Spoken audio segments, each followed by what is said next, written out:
Hey, what is up everyone? Today we got a pretty unique story. It's narrated by Frederick Surrey. Get cozy and watch till the end, guys. There is a corner of the Horus heresy that most people walk right past. It sits in the shadow of the really famous stuff. The fall of Horus, the death of Sanguinius, the siege of Terra. It sits underneath the weight of all those huge, galaxy-shaking moments that get the art books and the anniversary editions and the cinematic trailers. And because it sits there quietly, because it happened at the cold, dark edge of the solar system on a frozen moon that most of humanity has never even heard of, most people never stop to look at it properly. But when you do stop and look, when you slow down and actually spend time with the details, you find something genuinely remarkable. You find the story of a Primarch dying not in some glorious moment at the heart of the galaxy, not in a duel that echoes through 10,000 years of history, or not in some moment that anyone would ever write hymns about.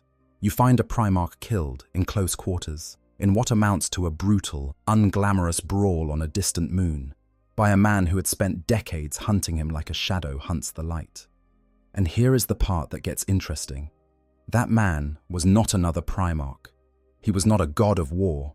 He was not even a member of the Legiones Astartes, the space marines who served as the Emperor's hammer across 100,000 worlds. He was a custodian, a member of the Legio Custodes, a golden armored guardian who was, by every official measure, not supposed to be on a distant moon at all, not supposed to be doing the work of a detective and a hunter, and not supposed to be participating in what amounted to an elaborate game of espionage and counterintelligence across an entire planetary system. And yet there he was. And there he stood.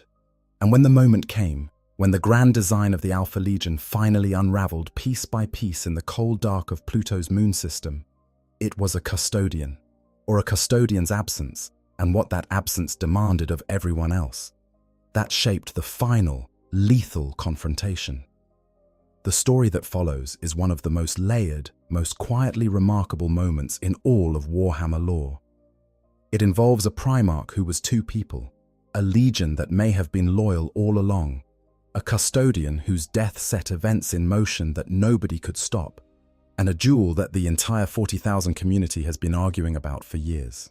Or whether the right person actually died, whether what appeared to happen actually happened, whether the Alpha Legion, being who they are, managed to turn even their most catastrophic defeat into something deliberate. So, let's slow down. Let's take the time that this story deserves. And let's start from the very beginning. Because to understand what happened on Pluto's moon of Hydra, you first need to understand exactly what the custodians are. Not the vague idea of them, not the tabletop understanding where they're big golden guys with spears who cost a lot of points. The actual truth of them.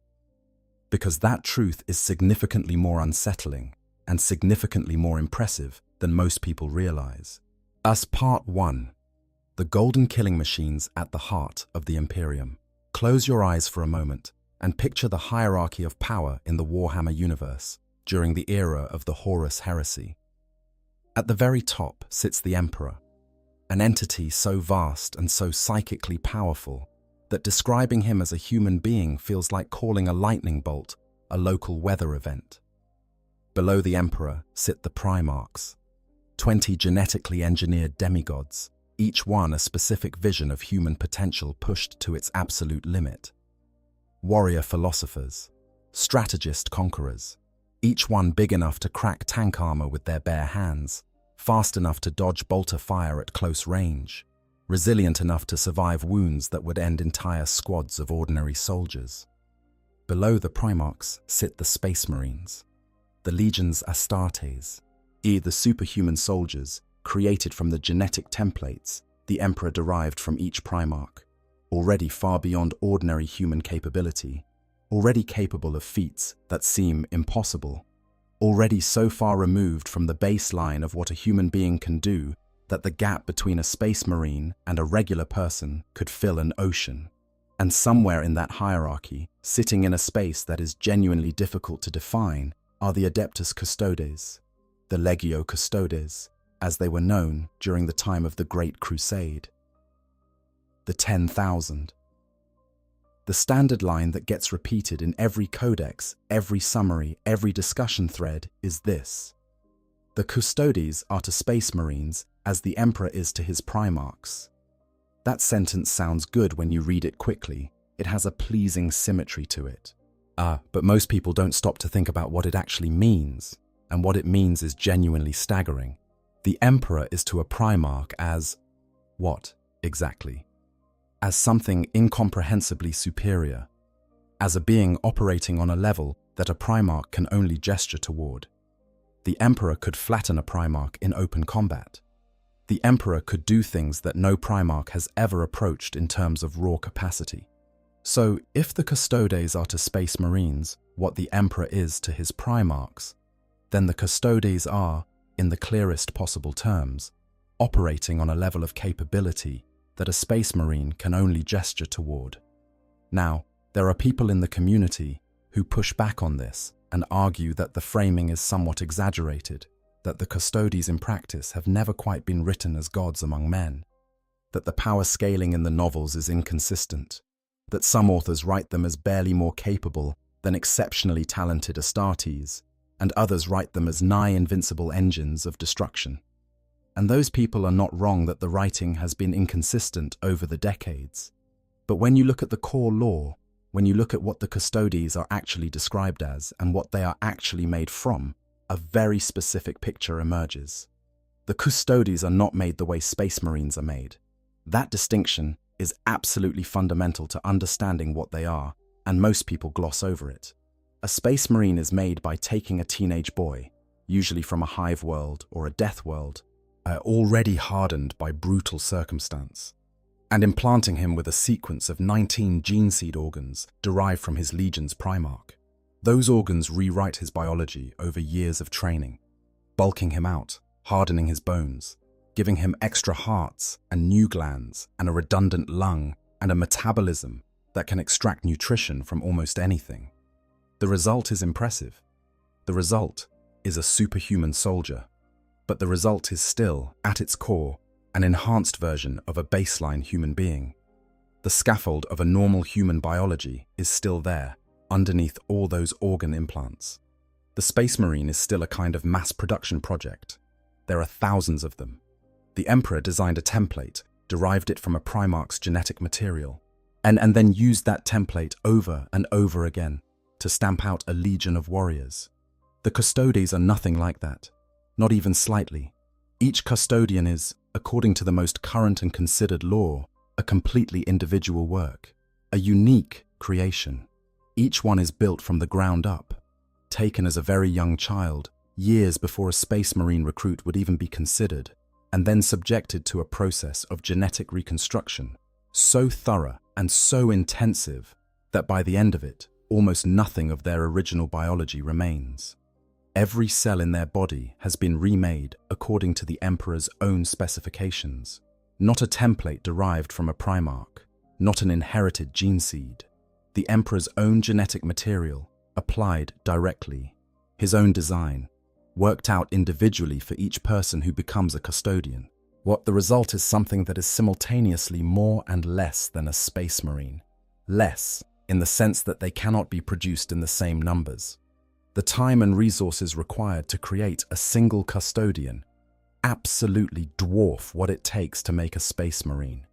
Where a legion might number tens of thousands, the Legio Custodes numbers, at its height during the Great Crusade, 10,000. And that is considered enormous. That is considered the full complement of the Emperor's personal guard. More, in almost every other measurable way. They stand taller than Space Marines. By descriptions throughout the Horus Heresy novels, a Custodian is significantly larger than an Astartes in armor, not by a small margin, but conspicuously, visibly larger. Their physical strength exceeds that of a Space Marine considerably. Their reaction time, their processing speed, their ability to absorb and endure punishment, all of it pushed substantially further. And unlike a Space Marine, who is trained within the doctrines of his legion and expected to function as part of a coordinated military unit, a Custodian is trained individually as a singular warrior, expected to operate as a one-person instrument of absolute lethality. Aaron Dembski-Bowden wrote one of the best descriptions of this distinction in the novel, The Master of Mankind, where the perspective character, a custodian tribune named Ra Endymion, observes space marines with something approaching the way a professional soldier might observe a talented amateur, capable, impressive by any reasonable measure, but not the same category of thing. In that book, armed custodians wade through entire squads of traitor Astartes with the same grim efficiency that a space marine might wade through mortal soldiers. Not easily, not without cost, but with a qualitative difference in capability that is immediately and obviously apparent. Their armor, called Custodian plate or auramite alloy armor, is more advanced than Space Marine power armor. Their weapons, the signature Guardian spear, a polearm incorporating both a power blade and a built-in bolter, are individually crafted relics, not mass-produced war gear. In the older lore, these weapons were said to be given to each custodian personally by the Emperor himself.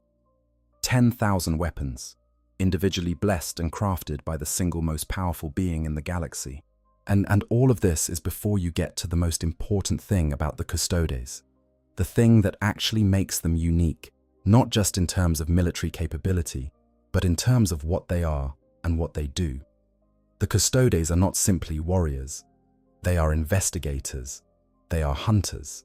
They are, at their core, instruments designed to find threats to the Emperor and eliminate them before those threats can ever get close enough to matter.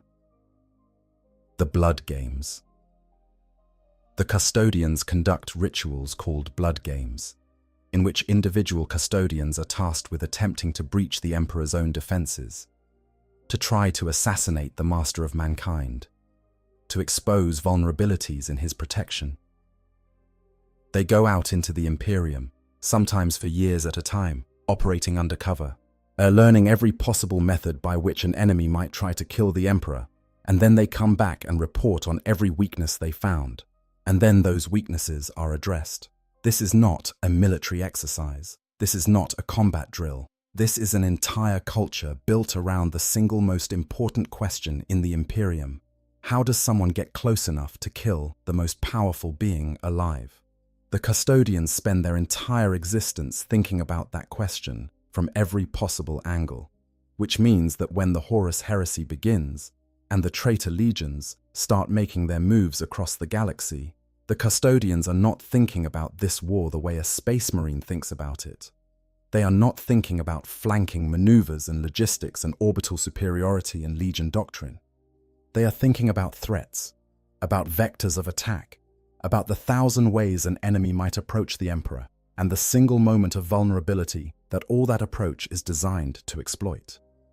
And that way of thinking, it turns out, is exactly what the confrontation on Pluto's moon requires. Part 2. The 10,000 and their perfect, terrible clarity. Before we get to the moon of Hydra, and the duel that changes the Horus Heresy, we need to spend time understanding the internal world of the Custodians in more depth. Because they are genuinely strange in a way that the community doesn't always appreciate.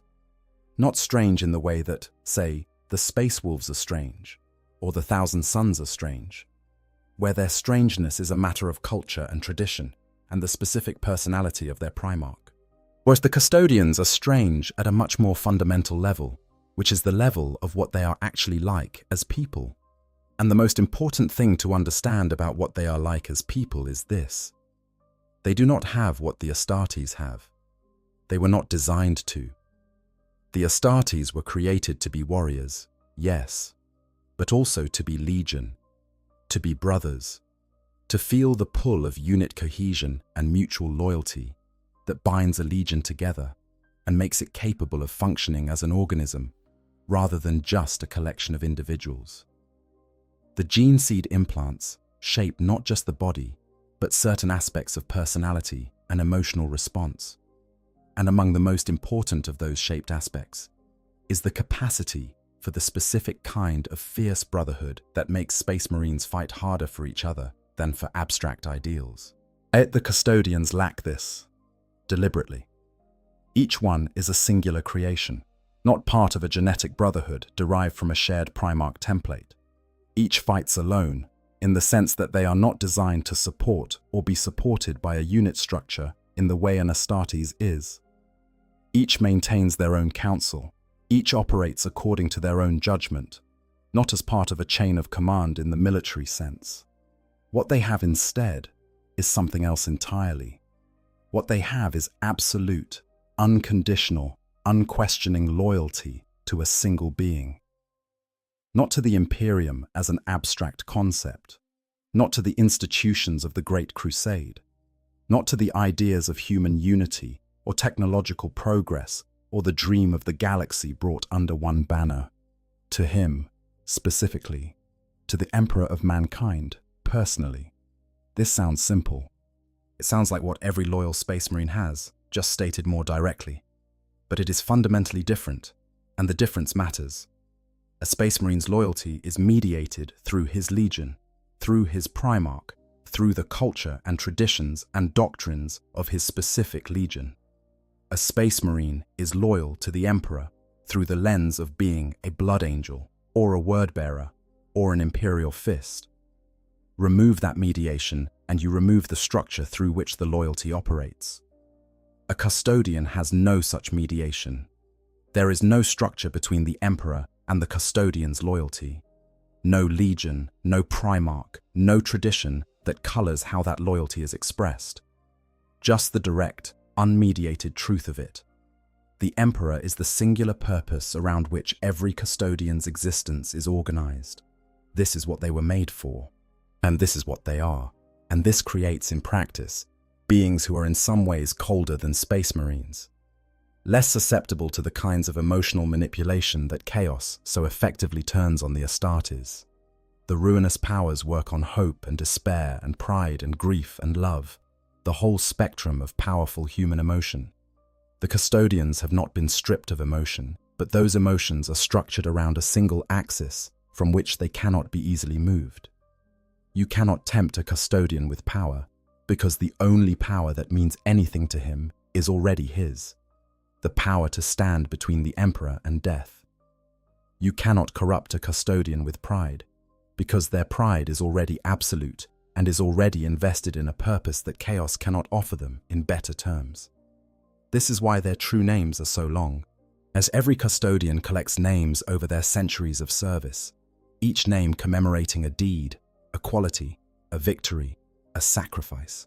Constantin Valdor, the first Captain General and the greatest Custodian in history, had collected 1,932 names before the Horus heresy even began. By the 41st millennium, 10,000 years later, the book containing his full name takes up an entire volume. Those names are not just honorifics. They are, in the lore, a kind of psychic armor. True names have power in the Warhammer universe, and a name of such overwhelming length and complexity is a genuine protection against chaos, because no demon, no matter how powerful, can hold the entirety of that name in mind at once and use it as a lever. This detail appears directly in the climax of Dan Abnett's The End and the Death, in the events aboard the Vengeful Spirit. The Custodian, Cacaltus Dusk, one of the bodyguards who accompanied the Emperor on the final teleport assault against Horus, survives things that kill every other Custodian around him because of a sign that Malcador the Sigillite drew on his armor before the assault.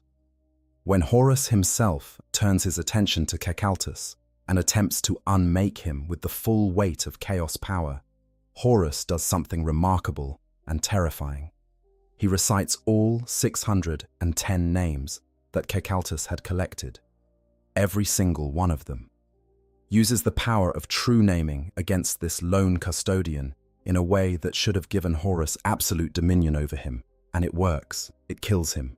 But the fact that Horus, the War Master, the arch-traitor, the being so saturated with chaos power that he had become something barely recognizable as the person he once was, had to go to those lengths to kill a single Custodian tells you something very important about what these warriors are. Constantin Valdor himself, the first, the greatest, the chief Custodian and Captain General of the Legio Custodes, throughout the entire span, from the Unification Wars through the Great Crusade and into the Horus heresy itself. A being described consistently and by multiple sources as capable of matching a Primarch in single combat. This claim gets debated endlessly in community discussions, and the debates are worth having, but the core of it is there in the lore. On Prospero, as when the Space Wolves and the Custodians were sent to bring Magnus the Red to account for his forbidden use of sorcery, Valdor faced and killed more than 30 of the Thousand Sons' elite blade masters, warriors who used psychic precognition to predict their enemies' attacks, and received only a single wound in the process. That is the kind of feat that most Space Marines and many Primarchs would find extremely challenging. Valdor was, throughout the heresy, a constant presence at the most dangerous intersections of events. He was on Prospero. He was central to the War Council as the Solar War began. He was on the vengeful spirit for the final assault. He was at the side of the Emperor through the most harrowing moments of the age. And then, after the heresy, he disappeared. Quietly, without explanation, in the dark of night. But the most powerful warrior in human history, the being who had stood at the Emperor's side since before the Space Marines existed, walked out of the Imperial Palace, paused to look back at it once, whispered the first half of a famous Imperial saying, "Only in death," and was never seen again. No record of his death, no record of where he went, just absence, where there had been absolute presence for thousands of years. What did he know? What did the Emperor ask of him in those final days after the throne was occupied and the galaxy was beginning the long, grinding process of falling apart? What was the last task that the greatest of the 10,000 was given? Nobody knows. That mystery sits at the heart of the Custodian Order, unresolved even 10 millennia later. But we are getting ahead of ourselves. Because before Valdor's disappearance, before the Emperor was sealed forever into the machinery of the Golden Throne, there was a war. And before the war reached Terra, before the siege that everybody knows about, there was a moment on Pluto's moon where a Primarch died. And to understand that moment properly, we need to understand the legion that made it possible, or rather, the legion that made it necessary. Part 3. The legion that was never quite what it seemed. The Alpha Legion is the traitor legion that most people understand the least, and that misunderstanding is entirely intentional. The 20th Legion, the last to be created, the last to receive their Primarch, the last to be fully incorporated into the structure of the Great Crusade. The legion that, from the very beginning, operated in ways that made every other legion deeply uncomfortable. Other legions were proud of what they were. The Space Wolves wore their savagery openly. The Imperial Fists wore their stoicism like armor even before they were in armor. The Ultramarines were the Ultramarines, efficient, reliable, organized, magnificent in their blue certainty. Even the legions that were difficult to work with, the Night Lords, the Iron Warriors, were difficult in ways that were broadly comprehensible. You knew what you were getting with Conrad Kurz or Perturabo, even if what you were getting was highly unpleasant. The Alpha Legion was not like that. The Alpha Legion was strange in ways that slid past comprehension, that revealed themselves only slowly, that kept revealing new layers every time you thought you had understood the previous one. Start with the most basic fact. The Alpha Legion had 2 Primarchs, not 1. 2.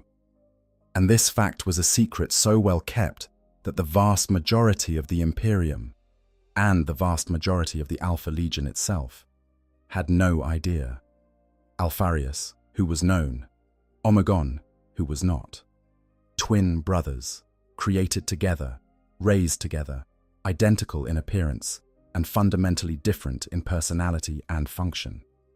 Alfarius was the public face, the one who interacted with the other Primarchs and the rest of the Imperium, the one whose name was spoken and whose glory was celebrated. Omegon operated in the shadows, directing the Legion's intelligence networks and covert operations from a position of absolute anonymity. They could be in two places at once. They could each claim to be the other, or pretend to be any member of the Legion. SARS because part of the Alpha Legion's culture, a culture that flowed down from their twin Primarchs, was the practice of identity substitution. Alfarius and Omegon encouraged their legionaries to wear each other's identities, to operate under multiple names, to blur the distinction between who they were and who they appeared to be, so completely that even other members of the Legion might not always know who they were actually talking to. The Alpha Legion's battle cry, "I am Alfarius," was not just a gesture. It was a statement of genuine operational philosophy. Any one of them could be Alfarius. Any one of them could be the tactical commander, the key figure, the most important target.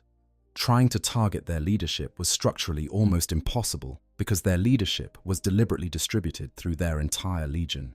And now add to this what the Alpha Legion actually believed they were doing.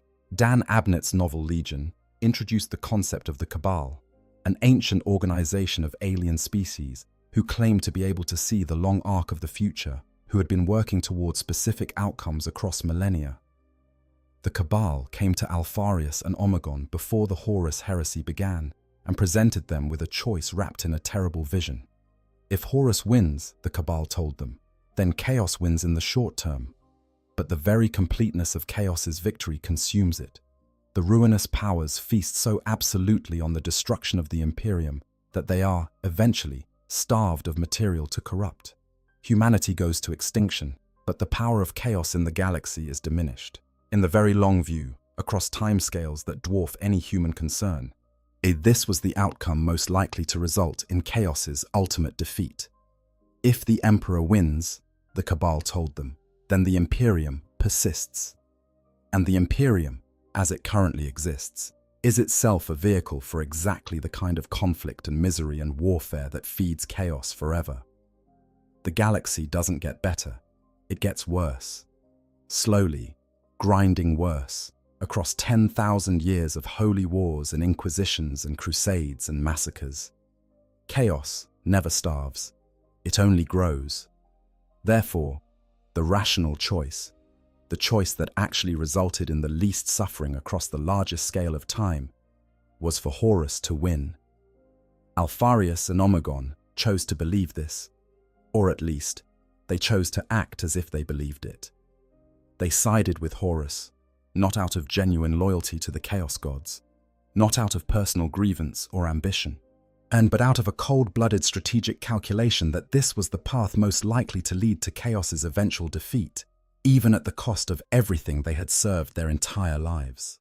And this is what makes their situation so genuinely tragic and so genuinely complicated when you try to apply any kind of moral framework to it.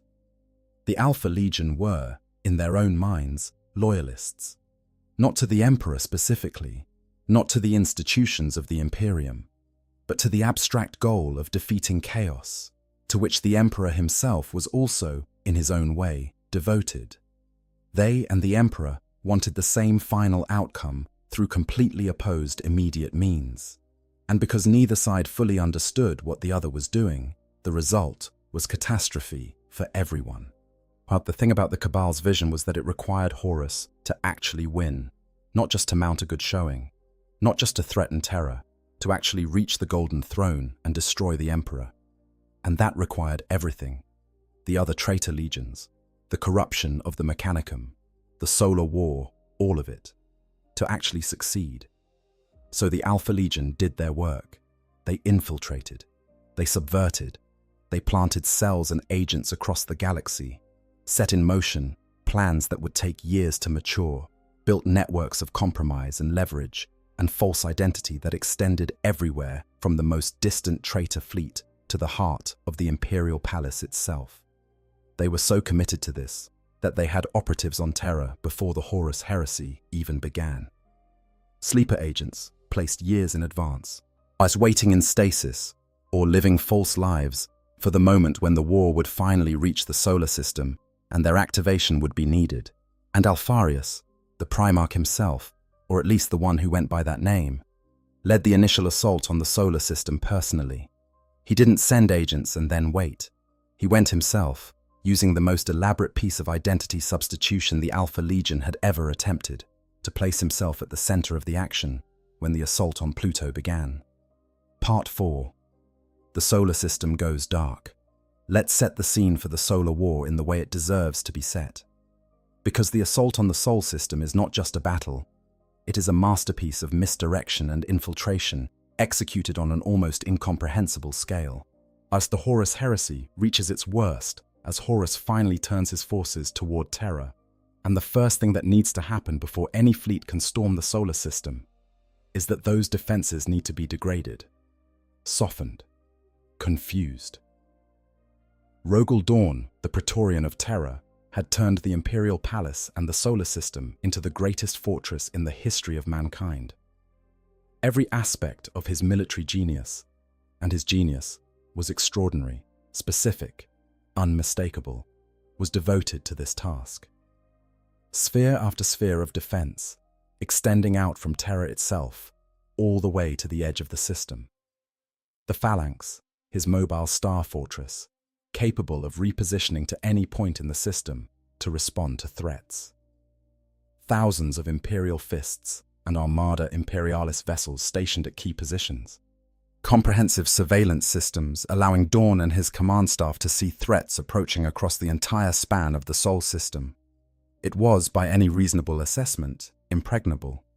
Even the traitor legions in full force would have struggled to breach it in a direct assault. So the Alpha Legion did not attempt a direct assault. Instead, they attempted something that no one had ever conceived of, let alone executed. The Alpha Legion fleet, more than 200 ships, led by Alpharius's own flagship, the battle barge Alpha, entered the solar system not through a warp jump, which Dawn had taken every precaution against, but by drifting. Literally drifting. Alpharius put his entire fleet into minimal power mode, reducing heat signatures to near nothing, shutting down all non-essential systems, placing his entire crew, including himself, into stasis, and simply coasted in from the outer system at extremely slow speed.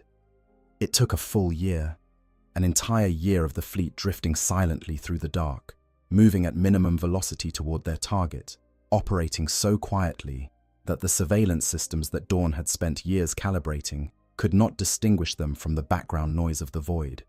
While this was happening, the sleeper cells that had been planted years earlier began to activate. On Terra, on Titan, on the moons of Jupiter and Saturn. Across the solar system, Alpha Legion operatives who had been living false lives for years suddenly remembered who they were, often through psychic trigger phrases embedded in their minds, which would fire in response to specific stimuli, and began carrying out the missions they had been given. A freighter was detonated over Terra, killing millions in the resulting debris shower. The Damocles starport was devastated. Rebellions were ignited on Triton. Riots and panics and infrastructure failures cascaded across the entire system, each one small in isolation, each one seemingly unrelated, but together creating a pattern of confusion and crisis that pulled Dawn and his forces in a dozen directions at once. And at the Imperial Palace itself, at the heart of all those concentric spheres of defense, at the most protected structure in human history, Alpha Legion infiltrators who had been hiding in stasis for years woke up and walked to a chamber called the Investory, a vast room containing statues of all the Primarchs. And they destroyed every statue in the room except two. They left standing only the statues of Alpharius and Rogel Dawn. A message and a challenge, carved in marble and arrogance and perfect, calculated insult. Dawn saw it, and Dawn was furious, in the specific, controlled way that Dawn was furious. Not explosive, not chaotic, but cold and entirely focused. He knew it was a challenge. He knew it was bait. He knew the Alpha Legion wanted him angry and reactive, and he knew, with the certainty of a man who had been thinking about defensive architecture and counter-espionage for his entire existence, that the Alpha Legion was not here just to embarrass him. They had a real target, and he needed to find it before they reached it. He gave the task to his most trusted servant, his master of Huskarls, the commander of his personal bodyguard, the man who had been with him for decades, who understood how Dawn thought, and who Dawn trusted to think independently and resourcefully when the situation demanded it. His name was Archimus, an imperial fist of immense experience and quiet, methodical intelligence. The kind of soldier who is not famous because his work, by its nature, goes unrecorded. Archimus began hunting. Part 5. The Hunt Across 100 Disguises. This is where the novel Praetorian of Dawn, written by John French and published in 2016 as the 39th volume of the Horus Heresy series, becomes essential. Because most of what follows comes from that book, and if you have not read it, I genuinely recommend it.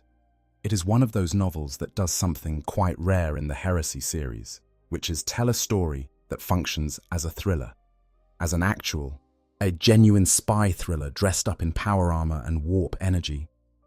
The cat and mouse between Archimus and the Alpha Legion operatives that constitutes most of the novel is genuinely tense, in a way that battles, no matter how well written, rarely achieve. Archimus assembled a small team, not a military force, a hunting group. 3 people, himself, a sergeant named Kestros, and a woman named Andromeda 17, a scion of the Selena gene cults of Luna, who contributed specific expertise in genetics and infiltration tradecraft. This was deliberate. Dawn recognized that to find Alpha Legion infiltrators across an entire planetary system, you needed people who could think the way Alpha Legionaries thought, obliquely, through layers of cover identity and false association. A massive Imperial Fist's deployment would achieve nothing. A focused group working a chain of leads from one connection to the next, that might actually find something. Meanwhile, on the other side of the story, we follow the people they are hunting. Specifically, a man called Silonius, or at least, that is what he appears to be. A senior Alpha Legion operative, a headhunter who has been sent to Terra with a specific mission and specific parameters that seem to differ from the standing orders that other Alpha Legion cells are operating under. He has companions, a woman named Ms. Madra, a psyker called Incarnus, others, and he has an unusual quality that the narrative keeps drawing attention to, an inner certainty, an authority, a way of making decisions that seems almost instinctively to be at the absolute apex of whatever hierarchy he operates within. The novel builds its mystery carefully. You keep getting hints. Silonius keeps doing things that don't quite fit the profile of a regular Alpha Legion operative, no matter how senior. His awareness of the Legion's plans is too comprehensive, his tactical instincts too refined, his authority over other cell members too absolute. And the narrative keeps cutting away to Omegon, the secret Primarch, the twin, whose thoughts have a quality of completeness that slowly reveals the size of what is being arranged.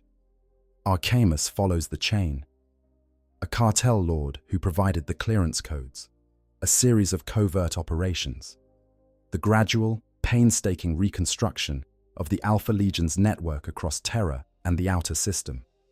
And as Archimus gets closer, as the pattern begins to resolve, the Alpha Legion activates their full assault. At the ships that had been drifting silently in the dark for a year power up, more than 200 vessels, suddenly active, suddenly accelerating toward Pluto and its moons. Pluto was the target all along, specifically the moon of Hydra. Hydra was home to the primary astropathic monitoring station for the entire Sol system, a vast choir of psychic communicators, coordinated receivers, and transmitters, the nervous system through which Terra remained in contact with the larger Imperium, and through which early warning of any approaching fleet was processed and transmitted. If you silenced Hydra, you blinded Terra. You made it impossible for Rogel Dawn to coordinate his defenses across the entire system. You cut off the flow of information that his entire strategy depended on. Alpharius, still operating as Silonius, still concealed within the identity he had built for this operation, led a small team including Ms. Madra directly onto Hydra. They murdered the astropaths.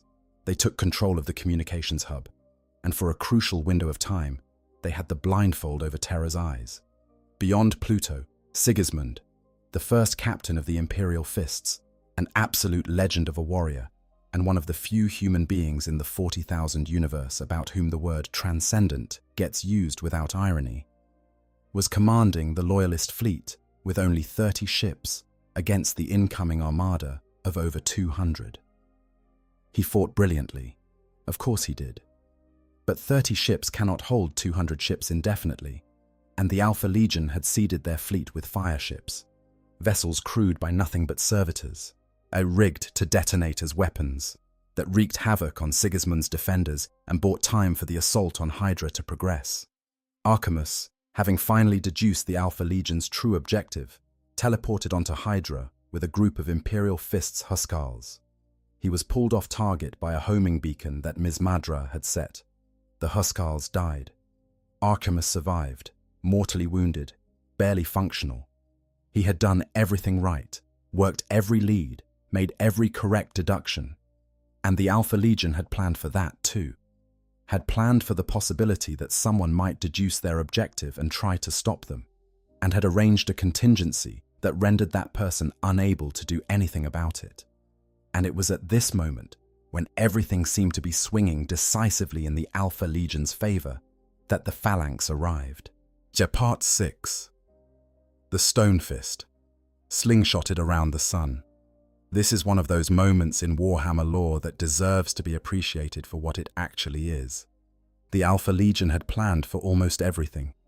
Their sleeper cells, their infiltration of the Imperial Palace, their fleet approach, their assault on Hydra, their contingency for anyone deducing their objective and trying to intervene. All of it was exquisitely, frighteningly well constructed. The plan was, by any objective assessment, brilliant. Maybe the most brilliant single military intelligence operation in the entire Horus heresy. But Rogel Dawn was also brilliant. Different kind of brilliant. Not the oblique, layered, deceptive intelligence of Alfarius. Dawn's intelligence was more like a vast, immovable geological force. Comprehensive, patient, unshakable. And he did not think in misdirections. He thought in the relentless identification and elimination of variables. You cannot fool Dawn by hiding your plan inside a plan inside a plan. But you cannot outbuild Dawn. You cannot outplan him at the level of resource organization and positional awareness. You cannot beat him at his own specific genius, which was the genius of the strategist who sees the whole board. Honestly, this is the part of 40k lore that genuinely keeps me up at night, in the best possible way, because when I first read about Praetorian of Dorn, I was fully expecting the Alpha Legion to pull some last minute trick. That's just what you do when you read anything involving them. You hold your certainty loosely, you wait for the rug, and when it didn't come, when Dorn just won, cleanly, by refusing to play the game on their terms, I had to put the book down for a second, because that almost never happens in the heresy. The good guys don't usually get a clean win. And this one felt earned in a way that surprised me. Not because Dorn is my favorite Primarch, he's not, if I'm being honest, but because the type of win felt true to something real. The idea that sometimes the most powerful move against a master manipulator is just to not engage with the manipulation at all, that stuck with me, and it's why I think this story deserves way more attention than it gets. But anyways, let's go back to the video. Dorn had seen the board. He had understood. Perhaps not the specific details of what the Alpha Legion was planning, but the shape of it. That their true target was somewhere in the outer system. That their fleet approach was designed not for a direct confrontation, but to create a distraction, while something smaller and more focused accomplished the actual objective, and he had positioned the Phalanx accordingly. But the Phalanx, Dorn's mobile star fortress, an enormous structure that had been drifting in the void since before the Great Crusade, before even the Primarchs, perhaps the oldest human structure still in continuous operation in the 30th millennium, was not positioned at Pluto. It was not sitting there waiting for the assault that everyone expected. Dorn had used the solar system's gravity wells to slingshot the Phalanx around multiple bodies, building velocity in a way that no direct approach to Pluto could match, arriving at Hydra from an angle and with a speed that the Alpha Legion had not anticipated. The Phalanx led a massive fleet, hundreds of Imperial Fist vessels and Armada Imperialis reinforcements, moving at speed, arriving at exactly the moment when it appeared the Alpha Legion's plan was reaching completion, Yet the Loyalist fleet's guns began systematically destroying the Alpha Legion armada. The tide turned. The assault on Hydra that had seemed unstoppable was suddenly caught between a fortified position and a fleet that had arrived from nowhere, and then Dorn himself teleported down to Hydra. Personally, with his Huskal Terminators, the best of his best, he teleported directly into the heart of it, into the same fortress moon where Alfarius was operating, where Archimus was dying on the floor, where the communications hub was still in Alpha Legion hands. This was not, on its face, the most surprising thing. Rogel Dorn, in close combat, was always going to be decisive. He was a Primarch. He was the Praetorian of Terror, one of the greatest warriors the Emperor had created, and a being who had spent his entire existence preparing for exactly this kind of desperate close-quarters struggle. He would cut through Alpha Legion warriors like a blade through silk. What was surprising was who he found. Part 7. I am Alfarius, but which one? Let's slow down and spend a long time with this, because this is the heart of the whole story, and it deserves every bit of attention we can give it. Dorn teleported onto Hydra and found the situation in chaos. His Huskals spread out to deal with Alpha Legion resistance, and at the center of it, at the communications hub, he found a figure that he knew, immediately and with absolute certainty, was not just a regular Alpha Legion operative. This is one of the genuinely fascinating details of the Praetorian of Dawn ending. Yet the narrative establishes that Primarchs have a quality, something that the lore gestures toward without fully articulating, something that functions like an immense psychic signature, a weight and density of presence in the warp that other Primarchs and beings of sufficient sensitivity can feel and recognize. It is how Leman Russ, in a separate story, can immediately identify Alfarius among a crowd of Alpha Legionaries who all claim to be him. You cannot fully hide what a Primarch is, not even from another Primarch. The resonance is too loud. Dorn knew, and the operative, in that moment of recognition, did something that completed the revelation. He tried to speak, he tried to explain. He maintained that he was not doing this for Horus, that there was a larger purpose. That if Dorn could only see past his immediate fury and his rigid, absolute commitment to the Emperor, there might be a way through this that served a goal they both valued, even if they approached it from opposite directions. Dorn did not listen, and here is where the character of Rogel Dorn becomes critically important to understanding what happened next. Dorn was not a creature of nuance in the way that, say, Robute Guilliman was. Guilliman could hold multiple competing considerations in mind and try to optimize across all of them simultaneously. Dorn was not like that. Dorn understood that there are times when the attempt to hold nuance is itself a weakness, when the complexity of a situation is being used to create hesitation in you, to buy time, to find an angle that didn't exist until you gave someone the space to manufacture one. He had spent the entire novel watching the Alpha Legion use complexity against everyone around them. Every cell, every false identity, every plan within a plan, all of it had been designed to create enough uncertainty, enough hesitation, enough noise that the right response became impossible to execute. Archimus was dying because he had done everything right, and the Alpha Legion had planned for doing everything right. The only way to win against a legion of infinite complexity was, sometimes, to refuse to engage with the complexity at all, to cut straight to the single, unambiguous action. So Dorn cut. The duel that followed was brutal in the specific way that duels between Primarchs are brutal, not the extended. An elegant exchange of skilled warriors testing each other's limits, but an immediate, overwhelming application of everything they had. Alfarius was skilled. He was fast. He had the Pale Spear, a weapon of significant power. He had the advantage of having planned this moment, in the sense that every Alpha Legion operation builds in contingencies for the contingencies, layers upon layers of preparation. But Dorn had the advantage of fighting without hesitation, of bringing the total weight of his physical capability and tactical insight to bear without any of the calculations that the complexity of the Alpha Legion situation demanded of their Primarch.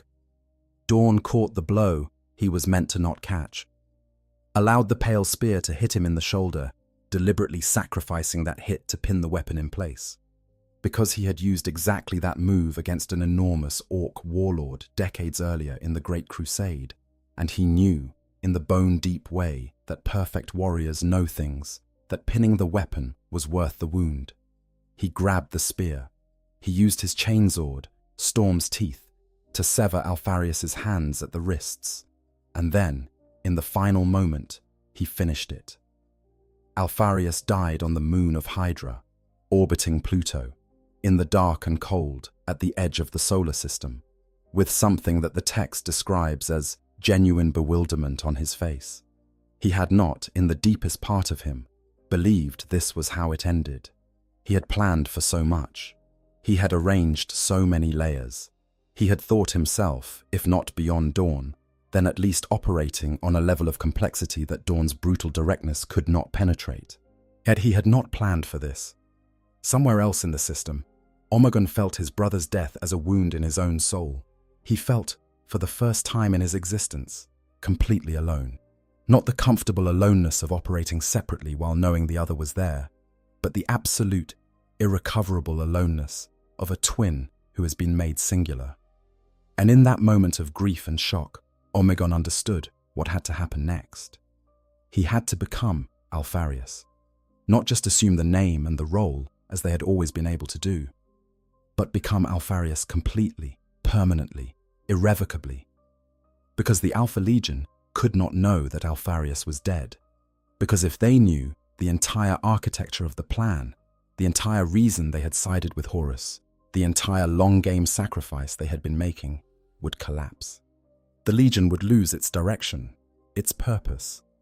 The carefully maintained illusion that allowed them to function would shatter. So Omegon looked at his brother's death and made the most difficult decision of his existence. He chose to never be himself again. Part 8. Was it really Alfarius? The question that never dies now.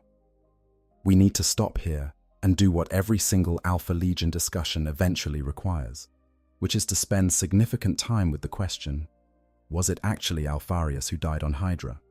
Because this is the Alpha Legion, and the Alpha Legion's entire identity, everything they are, everything they have spent their existence perfecting, is built around exactly this kind of doubt. The question of whether the person in front of you is who they appear to be is not just a tactical consideration for them, and it is a philosophical stance. It is the fundamental uncertainty around which their entire legion is organized. The text of Praetorian of Dawn works very hard to convince you that it was really Alfarius. The most significant piece of evidence is Omegon's reaction. Felt at a distance, the sharp, specific shock of a psychic connection being severed. A connection that only existed between the two of them. If you accept that Omegon genuinely felt something different from anything he had ever felt before, something that felt like the loss of a part of himself rather than the loss of a regular operative, then the conclusion that the real Alfarius died is strongly supported. There is also the mechanics of the disguise. Alfarius had subjected himself to a psychic identity suppression, a genuine attempt to become Silonius. Not just play at being him, he had had his own memories blocked and replaced with Silonius's, to such a degree that he functioned as Silonius throughout most of the operation, only recovering the full weight of his own identity in stages, triggered by specific encounters and phrases.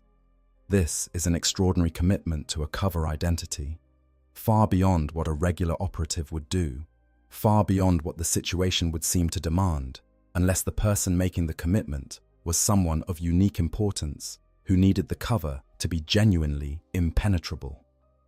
Why would a random Alpha Legion operative need to suppress his own identity to that degree?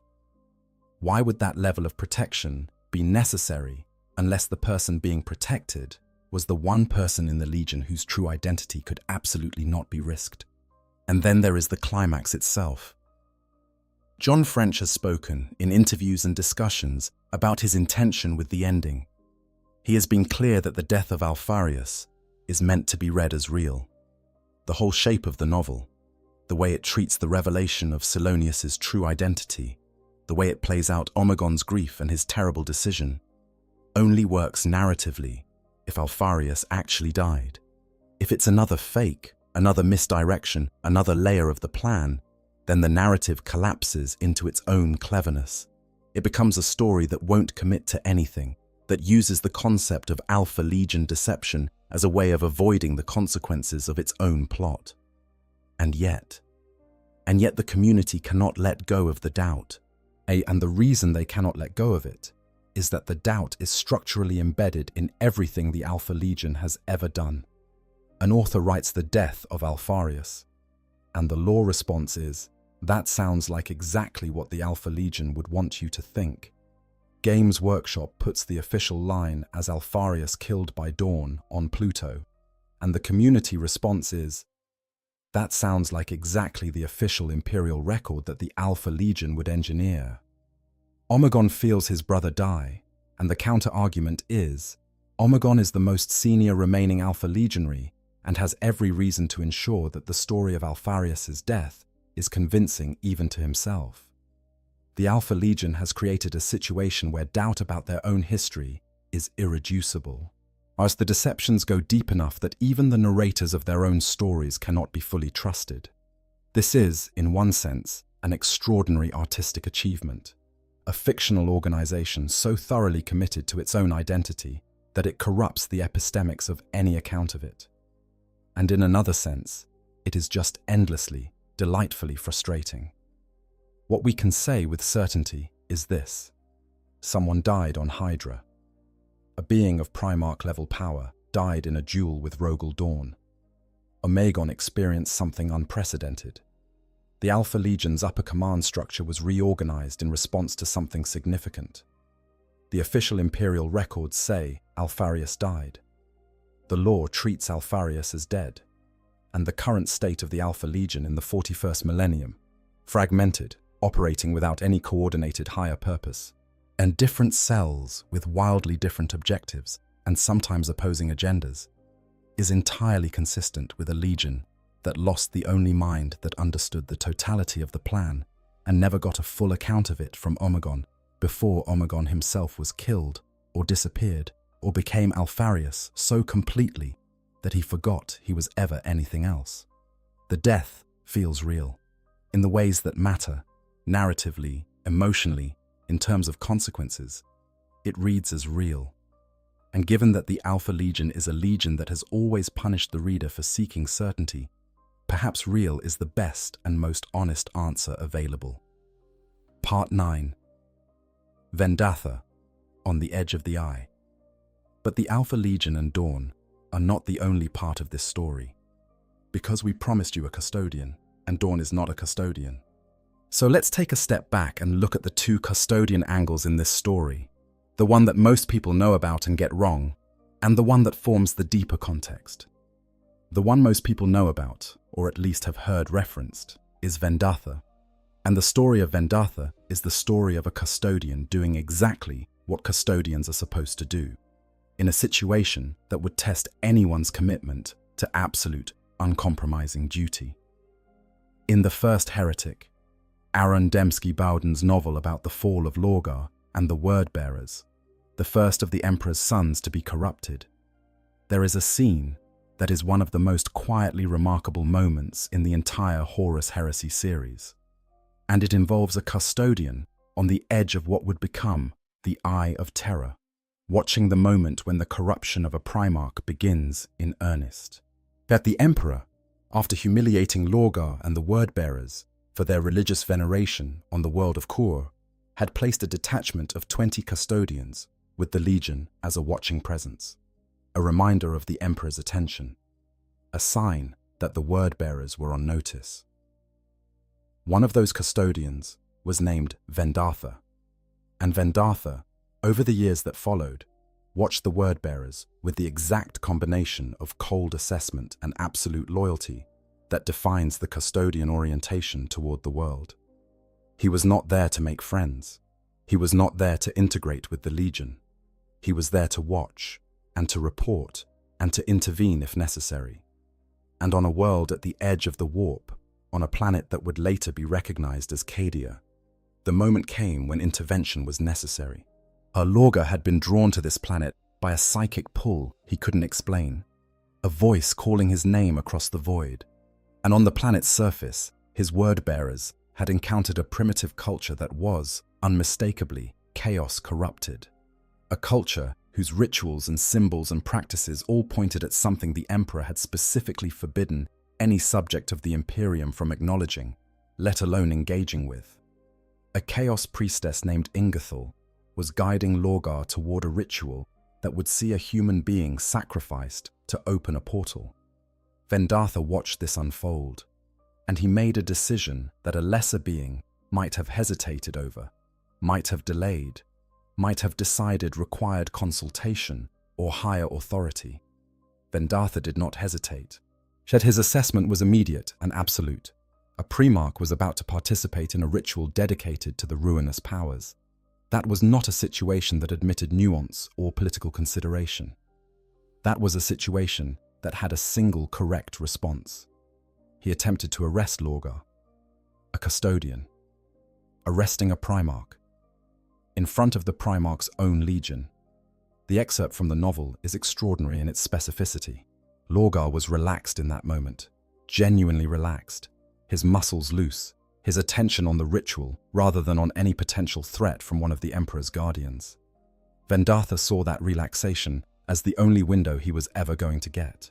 He fired his spear's underslung bolter on full automatic, emptying it directly at Lorgar's center of mass, and in the same motion began advancing. The bolts were deflected. Argel Tal, a word-bearer's captain, who would later become something far darker, had swords burning with power fields that could detonate the incoming shells. But Vendartha was already moving to the next target. In 3 seconds, he killed the chapter master Dumos, severing both his hands and then his head in 2 cuts. He killed 2 other word-bearers, and he had his spear aimed at Lorgar's heart before the bodies hit the ground. Then Argel Tal drove a 2-meter sword through his face. And the remarkable thing is that even that was not enough to kill him. They shot his head so hard his helmet was bent into his skull. Then the sword through the face. Then they crucified him, impaled him on spears as a sacrifice for the ritual. And when they checked the body as the ritual was completing, they found the Custodian was still alive. Vendartha died as an unwilling sacrifice to the corruption of Lorgar. He died buying nothing.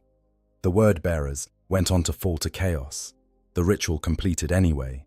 The corruption proceeded exactly as the ruinous powers intended. His death accomplished nothing in the immediate strategic sense. But this is the point about custodians that the community often misses. Custodians do not act because they believe they will succeed. They act because acting is what their duty demands.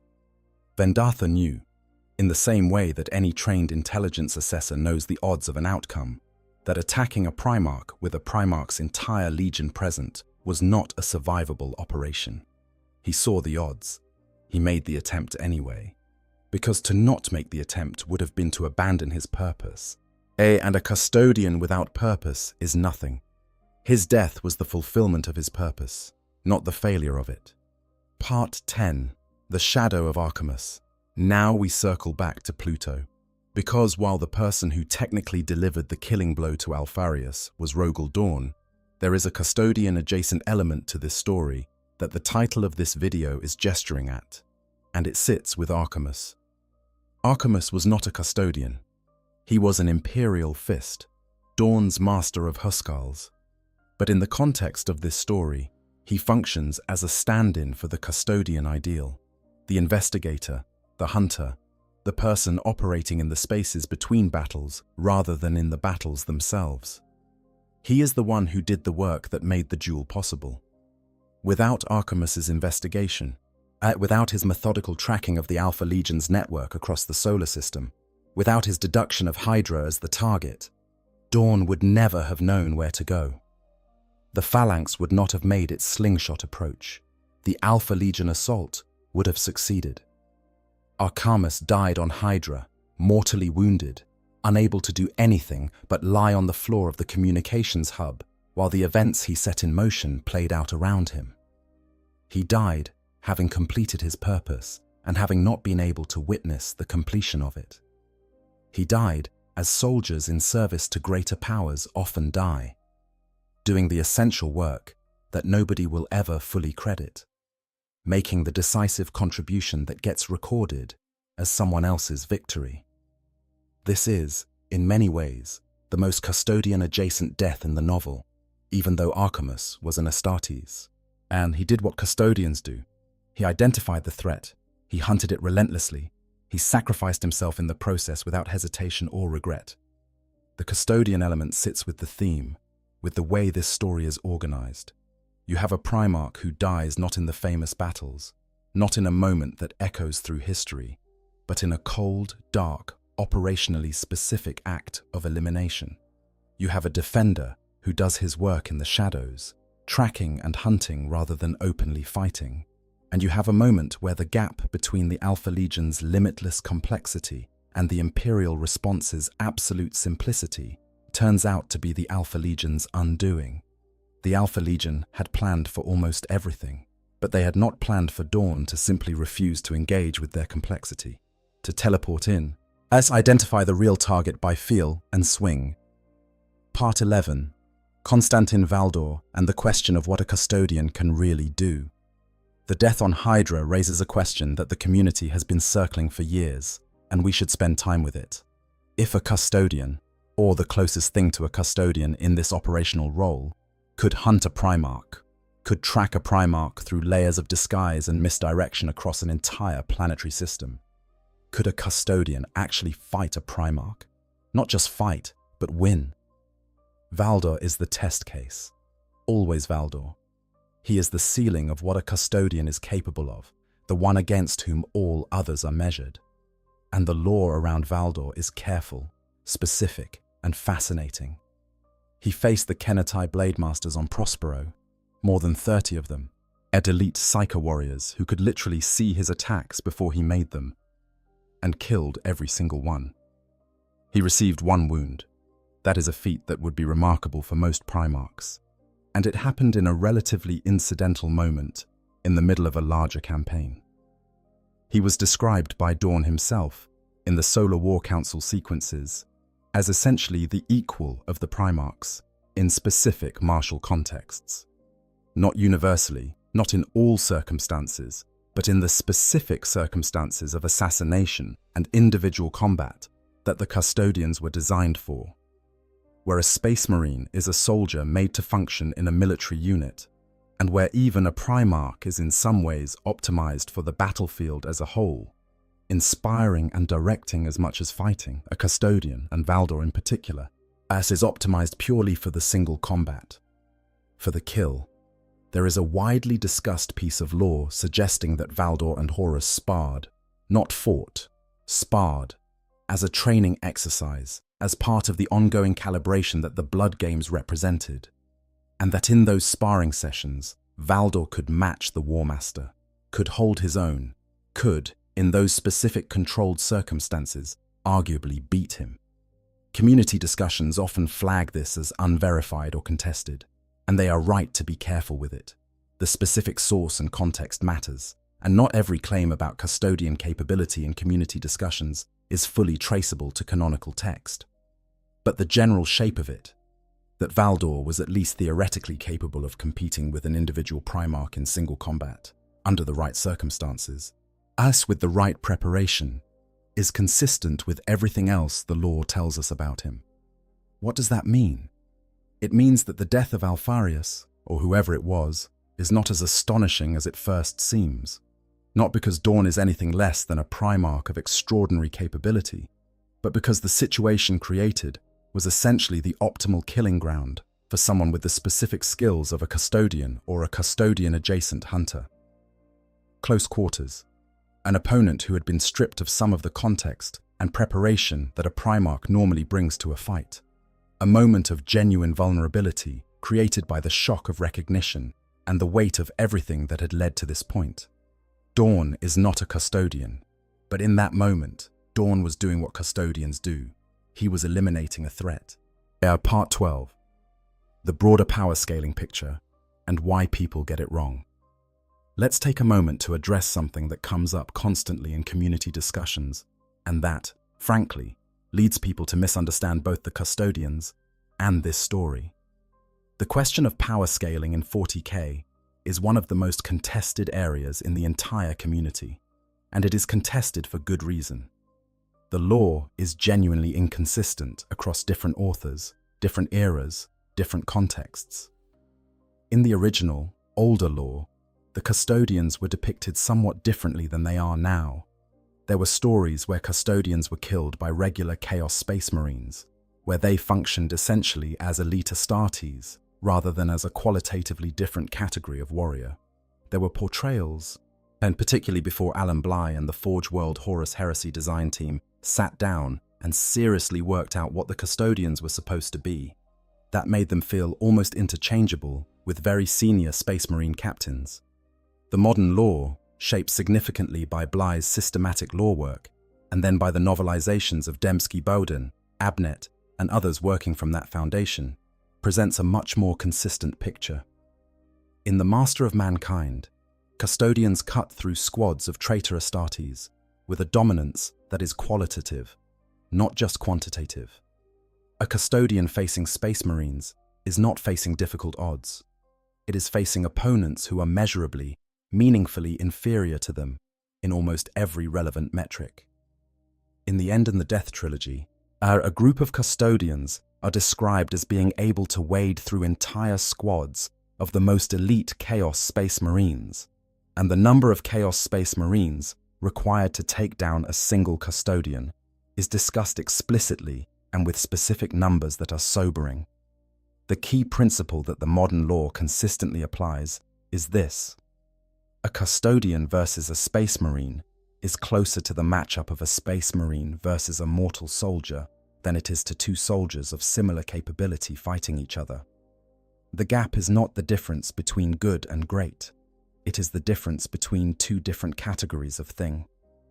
This matters for understanding the Alpha Legion and their situation. The Alpha Legion are extraordinary Astartes. They are, as a legion, probably the most technically sophisticated and operationally versatile fighting force the Great Crusade ever produced.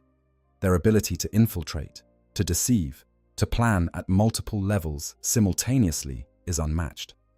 And yet, they are still Astartes, and the Legio Custodes, particularly Valdor and the most senior of the 10,000, are something qualitatively beyond that.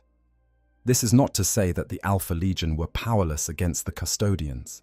Numbers matter. Environment matters. Preparation matters. Context matters enormously. The Alpha Legion's greatest strength was always that they fought in conditions that maximized all those factors in their favor. But when Dawn arrived on Hydra, when the situation stripped away all those contextual advantages and reduced it to a direct confrontation, the Alpha Legion's chosen Primarch faced someone who could bring the clarity of a killing machine to a situation where the Alpha Legion's complexity was its greatest liability. In Praetorian of Dawn, one of the most quietly devastating observations that John French builds into the text is Dawn's own reflection on the Alpha Legion. He notes that their plans are unnecessarily complicated, that they achieve through elaborate construction what could be achieved more reliably through directness, that the Alpha Legion's addiction to complexity serves them well up to the moment when an opponent refuses to engage with it, and at that moment, all that complexity becomes a chain around their feet. Dawn was the wrong opponent for Alpharius, precisely because Dawn was the person most capable of recognizing that about them and acting on it. Part 13. What happened after? The immediate aftermath of the battle on Hydra was this. The Alpha Legion fleet was devastated. The assault on Pluto was broken, the astropathic network was restored, and Sigismund's defenders had bought the time they needed. The Alpha Legion withdrew. Omegon, somewhere in the chaos of the retreat, became Alpharius, permanently, irrevocably, alone in a way he had never imagined he would have to be. The Imperial Fist spent the subsequent years fortifying the moons of Pluto, turning them into the kind of heavily defended positions that are Dawn's signature contribution to any military situation. They knew the traitor fleet would come again, larger and more direct, and they prepared accordingly. When the real solar war came, the full armada of Horus's forces, pushing through the outer system toward Terra, those fortifications were ultimately not enough. The battle was devastating. The Loyalist fleet suffered terrible losses, and eventually Dawn's entire defensive strategy for the outer system had to be abandoned. The surviving vessels fell back toward Terra to prepare for the siege itself, and Sigismund, in a moment of tactical brilliance and personal fury, used a data trap embedded in the moons themselves to detonate massive ammunition stores, turning the Alpha Legion's conquest of Pluto into an apocalyptic explosion that destroyed much of the pursuing fleet. Dawn never forgot Hydra. He never forgot Archimus. But the Master of Huskarls was one of the most important people in Dawn's life, trusted not just as a servant, but as a person of genuine consequence, someone whose judgment and loyalty and intelligence had been part of Dawn's extended existence for so long that losing him was a wound that didn't close. Kestros, the sergeant who had survived where Archimus had not, took the name Archimus as his own, a tradition, a continuation, a way of ensuring that the person who had done that essential work was not forgotten, even as the man himself was gone. And what happened to Rogel Dawn himself? His story after the heresy is one of the great unresolved questions of the entire 40,000 timeline.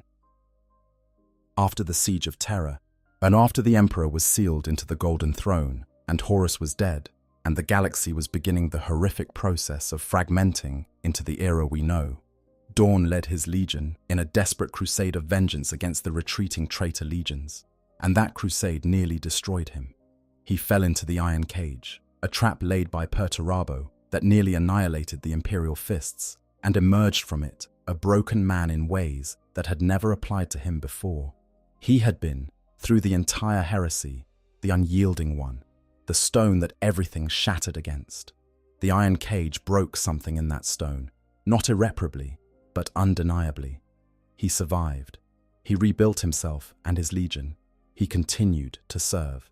And then, sometime in the 32nd millennium, during a Black Crusade whose exact identity remains debated in lore discussions, and he boarded a chaos warship called the Sword of Sacrilege and was never definitively seen again. What we have is one skeletal hand, recovered from somewhere, held by the Imperial fists as their most sacred relic, the proof of his presence there and the evidence that something terrible happened, but not the full story, not the definitive end, not the body. The mystery of Rogel Dawn's fate sits alongside the mystery of Valda's disappearance and the mystery of Omegon's true fate as one of the great unresolved questions that the Horus heresy built and the 41st millennium inherited. Part 14. Robut, Guilliman, and Omegon, the other thread. The story of Alpharius and Omegon does not end on Hydra. It continues, and it continues in a way that makes the Alpha Legion's situation even more complicated and more tragic. Because there is a second official Primarch death associated with the Alpha Legion, and it is equally contested. Robut Guilliman is recorded as having killed Alpharius again, or rather, as having killed whoever was using the name Alpharius when they encountered each other. And this is where the twin Primarch situation becomes operationally almost impossible to track. After Hydra, after Omegon assumed his brother's identity, Omegon was still alive and still leading the Alpha Legion. He was Alpharius. He had become Alpharius, as completely as he was able, and when he encountered Guilliman, when the Ultramarines Primarch fought and killed the figure who presented themselves as Alpharius, we are left with the question of which one it was. Was it Omegon, finally dying under the name he had adopted? Was it another deception? Was another layer of misdirection, another legionary prepared to die as a Primarch-level sacrifice to perpetuate the fiction? Was it a double who had been so completely made into Alpharius that even Guilliman couldn't tell the difference? The official lexicanum lists both deaths. Alpharius, killed by Rogel Dawn on Pluto. Omegon, killed by Robute Guilliman, identity uncertain. The Alpha Legion in the 41st millennium operates without any identifiable central leadership, without any consistent purpose that can be traced back to a single guiding intelligence. Different cells pursue wildly different agendas. Some appear, in their actions, to be operating in ways that could be interpreted as trying to protect the Imperium. Others are clearly and unambiguously serving chaos, and others appear to be pursuing objectives that have nothing to do with either faction, and whose ultimate purpose is opaque, even after years of observation. The most compelling interpretation of this, and the one that John French seems to have been building toward, is that the Alpha Legion was always a legion of one plan and two planners. The plan died with Alfarius. Omegon became Alfarius and tried to carry it forward, but he was doing so without the other half of the mind that had conceived it. And eventually, he too died, or disappeared, or became so deeply embedded in the identity of his brother that he lost the thread of what the plan was supposed to achieve. And the Legion, which had always operated through cells with individual objectives and without knowledge of the whole, kept functioning, kept infiltrating, kept fighting, kept doing all the things it knew how to do, but without the guiding purpose that had given all those individual actions coherence. I am Alfarius, the battle cry that every one of them could shout and mean. But now none of them can be Alfarius in the way it really mattered. As the one who held the whole picture in mind, who saw the full arc from start to finish, who understood what all the individual pieces were building toward. Part 15. The Custodian. Nobody remembers. So who is the Custodian? Nobody knows killed a Primarch. The answer is deliberately layered, because this is a video about a story that lives in layers. On the most literal reading, the Custodian is Archamus, who was not technically a custodian, but who performed the custodian function of hunting and eliminating a threat that had worked its way into the Emperor's defenses. His investigation made the duel possible. His sacrifice on Hydra bought the time and information that allowed Dawn to arrive at exactly the right moment. Without Archamus, there is no death of Alfarius.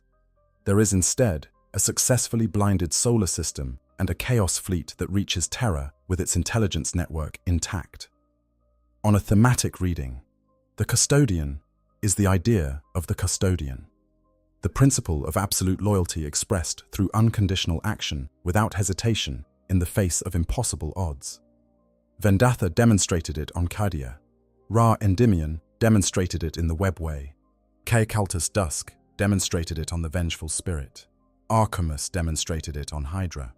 Each one of them did exactly what their function required of them, in situations where the odds against success were severe to the point of absurdity, and each one of them paid for it completely. And on the most specific technical reading, the closest thing to a custodian killing a Primarch is actually a question that points back to Constantin Valdor, because Valdor is the custodian whose capabilities are most plausibly in the range required to challenge a Primarch directly. And Valdor, who disappeared, who walked away from everything, who whispered only half of a famous saying before vanishing forever, might be the most interesting unanswered question in all of 40K lore.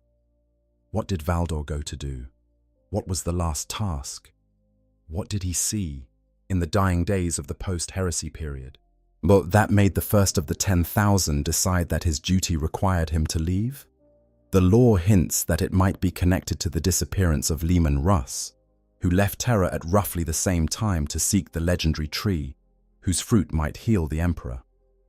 There is a theory, which is labeled speculation, but has a certain narrative elegance to it, that Valdor and Russ went together, that they were on a mission together, one that required both of them, one that the Emperor himself might have asked of them in those final conversations before the throne fully consumed him. Two of the most powerful warriors in existence, sent out on an errand that the Imperial record would never fully capture. And there is the reference, buried in later era lore, to a figure called the King in Yellow, a mysterious being associated with the Inquisition in the 41st millennium, a figure whose identity has been speculated about endlessly, and the tantalizing possibility that this figure, known for centuries or millennia of inscrutable action and motivation, might be Constantin Valdor, might be the first custodian, still working, still serving, after 10,000 years of history, still doing whatever it is the Emperor's last direct command required of him. Part 16. Why this story gets buried. Before we close, it's worth spending a moment on the question of why. Why does the death of Alfarius, or the probable death of Alfarius, not get the same cultural attention in the Warhammer community as the other great heresy deaths? Why is Archimus not celebrated with the same energy as Sanguinius or Ferrus Manus? Part of it is simply narrative economy. The Horus heresy is enormous. 60-odd novels, hundreds of short stories, years of Forge World supplement books, an entire secondary game system. The amount of story is staggering, and the community, quite naturally, anchors to the biggest, most cinematic moments. The Emperor versus Horus. Sanguinius at the door of the vengeful spirit. Ferrus Manus on Istvan. These are moments built for epic treatment. Moments that happen in the most visible, most consequential places, with the highest symbolic weight. Alfarius dies on a frozen moon that most of the galaxy has never heard of, in a battle that isn't part of the famous siege, but precedes it, in a confrontation that is described in a novel that most people haven't read. And the hero of the novel is an Imperial fist whose name most 40K players don't know, and the villain is a Primarch who has been operating under a false identity for most of the narrative. It is, from a marketing and visibility standpoint, not competing with the siege of the Imperial Palace, but this is also, in a real sense, what makes it worth talking about. The most interesting stories in 40K are frequently not the most famous ones. The stories that actually illuminate what the setting is doing thematically, the stories that get at the specific, irreplaceable qualities of the universe that make it different from every other science fiction setting, are often the ones that happen in the margins, in the cold dark, at the edge of the system, in the tunnels under the Imperial Palace, in the quiet moment before a ritual begins. When a single Golden Guardian decides that duty requires one final impossible action, the Alpha Legion is not famous for losing. They are famous for winning, or more precisely, for making winning and losing irrelevant categories by operating in a space where neither can quite be applied. And yet, they lost, decisively, on Hydra. One of their Primarchs, the one who held the whole shape of the plan in his mind, the one whose vision was the guiding principle of everything the Legion had sacrificed for, died on a cold floor, killed by a man who simply refused to be confused. That is worth knowing. That is worth sitting with. Part 17. The Ripples Through 10,000 Years. Let us think for a moment about the consequences, about what the death on Hydra set in motion that we can trace forward through the millennia. Yet the Alpha Legion continued to fight. Of course they did. They are too well constructed, too operationally distributed, too fundamentally self-sustaining to collapse just because their leadership died. Every cell had its orders. Every operative had their cover identity. Every plan that had been set in motion continued to run. The heresy was not won or lost on Hydra, but the coordination was gone. The Alpha Legion's greatest asset, the ability to operate across an entire galaxy through cells that were individually undetectable and collectively directed by a single guiding vision, was dependent on Alfarius holding that vision. Without him, the cells operated. But they operated autonomously, each making local decisions according to local understanding. It was without the overarching awareness that turned all those local actions into a single coherent strategy. In the 41st Millennium, the Alpha Legion is one of the most mysterious of the traitor legions, precisely because nobody, including, possibly, most of the Alpha Legion themselves, knows what they are trying to achieve. Some cells appear to be actively working against the forces of chaos. Others appear to be fully committed servants of the ruinous powers. Others appear to be pursuing objectives that have no obvious connection to either faction. The Inquisition's files on them are enormous and contradictory. Every attempt to construct a unified theory of Alpha Legion motivation founders on the discovery of a cell that is doing something completely incompatible with that theory. This is what the death of a Primarch actually means. Thus, in practical terms, it does not mean the end of the Legion. It means the end of the plan. The soldiers keep fighting. The institution keeps functioning. But the reason for all of it, the long arc of purpose that Alfarius could see and that Omegon was trying to hold in mind before he too disappeared, that is gone.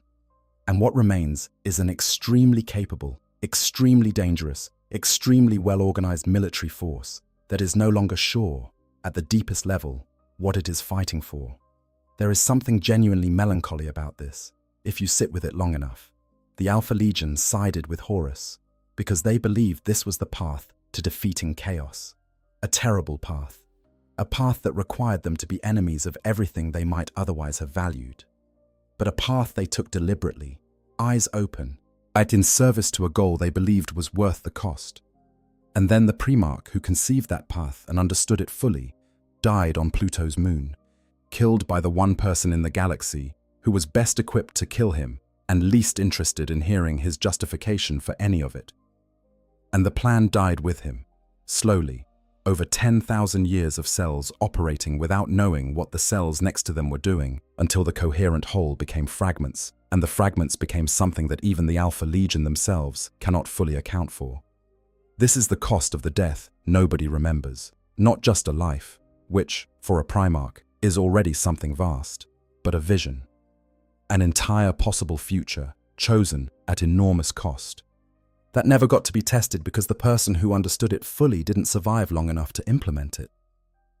Part 18. Closing thoughts. We started this video with a question about a custodian, and we end it having found something more interesting and more complicated than a simple answer.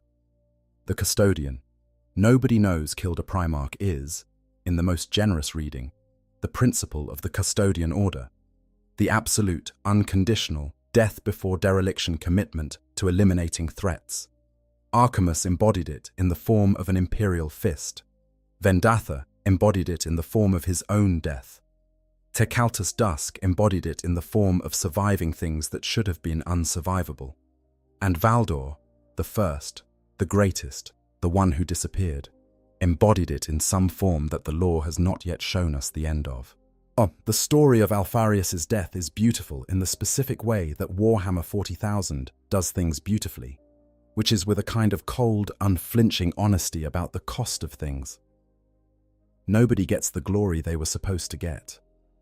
Nobody wins in the way they plan to win. The Alpha Legion, which planned for everything, did not plan for the one person who simply refused to engage with their planning. And that refusal, direct, absolute, without hesitation, is the thing that kills a Primarch on a frozen moon, far from everything that matters. Rogel Dawn walked onto Hydra and ended a life that had been moving, with great complexity and deliberation, toward a specific purpose for decades. And then, Dawn himself eventually walked onto a Chaos warship and perhaps died and perhaps did not, as leaving behind nothing but a hand and a mystery and the question that every Imperial fist has carried for 10,000 years. Is he gone, or is he waiting? Is the Great Defender still out there, somewhere, waiting for the moment when the walls need to be held one more time? And Valdor, who walked away from everything, who may still be walking, who carries the full weight of 10,000 named deeds and the last instructions of the Emperor himself, doing whatever it is the Master of Mankind asked of his first and greatest guardian, before the throne closed around him forever. These are the custodians. These are the stories that the community sleeps on. The hunters in the shadows, the killers in the cold, the golden warriors who will walk straight into a Primarch's power rather than fail in their duty. They killed a Primarch. They just did it in the way that they do everything. Quietly, at enormous cost, in ways that nobody who was not there would fully understand. And when the histories were written, When the names were carved into the walls of the great halls, their names were not the ones that appeared, but the work was done. And in the Imperium, that is, perhaps, the only measure that has ever truly mattered. If this was the kind of story you want more of, the deep cuts, the overlooked corners, the moments that don't make the big highlight reels, but deserve hours of careful attention, then this channel is built for exactly that. Every video on cue on 40K is an invitation to slow down and spend real time with stories that reward that slowness. There is a like button below, and hitting it takes 2 seconds. And it means the next deep dive gets recommended to someone who might not have found it otherwise.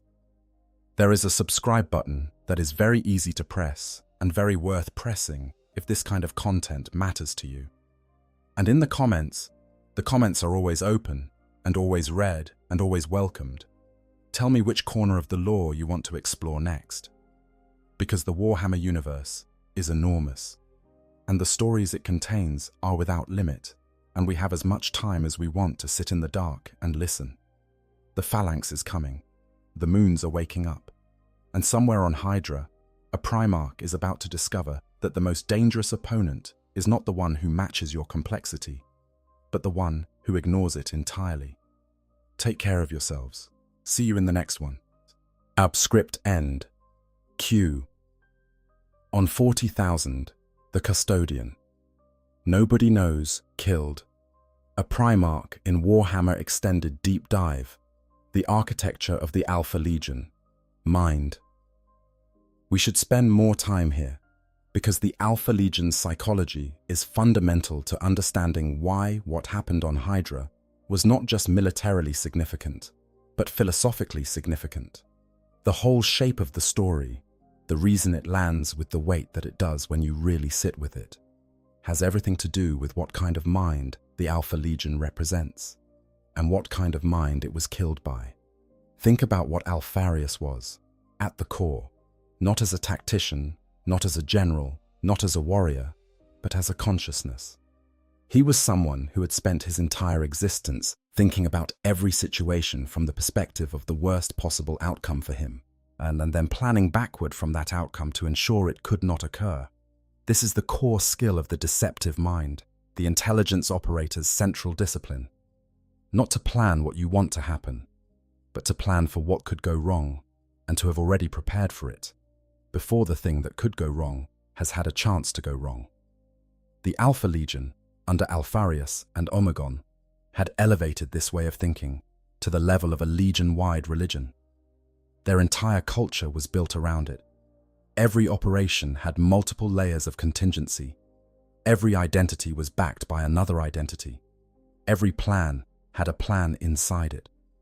And in most situations, in most operational environments, against most opponents, this was an overwhelming advantage, because most opponents think forward, not backward. Most opponents plan for what they want to achieve, and then execute that plan. And when something unexpected happens, they are caught trying to respond to a situation they did not anticipate. The Alpha Legion anticipated everything, but here is what Alfarius did not anticipate, or could not fully guard against: an opponent who understood this about him and chose to use it against him. Dawn's genius, and it genuinely is a genius, even if it looks less flashy than Alfarius's genius, was the genius of constraint, of identifying what can be known with certainty and acting on it, rather than being paralyzed by what cannot be known. Dawn knew that the Alpha Legion would have plans within plans. He knew that any attempt to engage with those plans on their own terms would lead him into an environment where the Alpha Legion's advantage was overwhelming. He had watched Archimus, the most capable investigator he had access to, do everything right, follow every thread, make every correct deduction, and still wind up mortally wounded on the floor because the Alpha Legion had built a contingency into the contingency. So Dawn made a decision that is, when you think about it, the most Dawn decision imaginable. He decided not to think about the Alpha Legion's plan at all. He teleported to Hydra because Archimus's work had made Hydra the certain target. He arrived because the Phalanx's slingshot approach had made arrival possible. And when he was there, when he was face to face with the Alpha Legion's deepest layer, the Primarch himself, or whoever it was, he did not pause to engage with any of the complexity. He fought. This is the profound thing about Dawn. His rigidity, which is often presented as a weakness, his inability to engage with nuance, his stubbornness, his famous inability to admit when he's wrong, is also, in the right circumstances, an absolute strength. The mind that cannot be confused is the hardest mind to defeat. And Alfarius, whose entire architecture of self was built on creating confusion in opponents, had never faced someone who was so thoroughly immune to that confusion. The Pale Spear is a beautiful weapon, an artifact of significant power, a physical expression of the kind of quality that only a Primarch-level being carries into battle. It nearly killed Dawn. It went into his shoulder and pinned him and should, as in any reasonable analysis of what was happening, have been the moment that determined the duel's outcome. Alfarius had the leverage. He had the wound. He had the weapon planted in his opponent's body. And Dawn grabbed the spear with his hand and used it to hold Alfarius in place while he severed the hands that held it.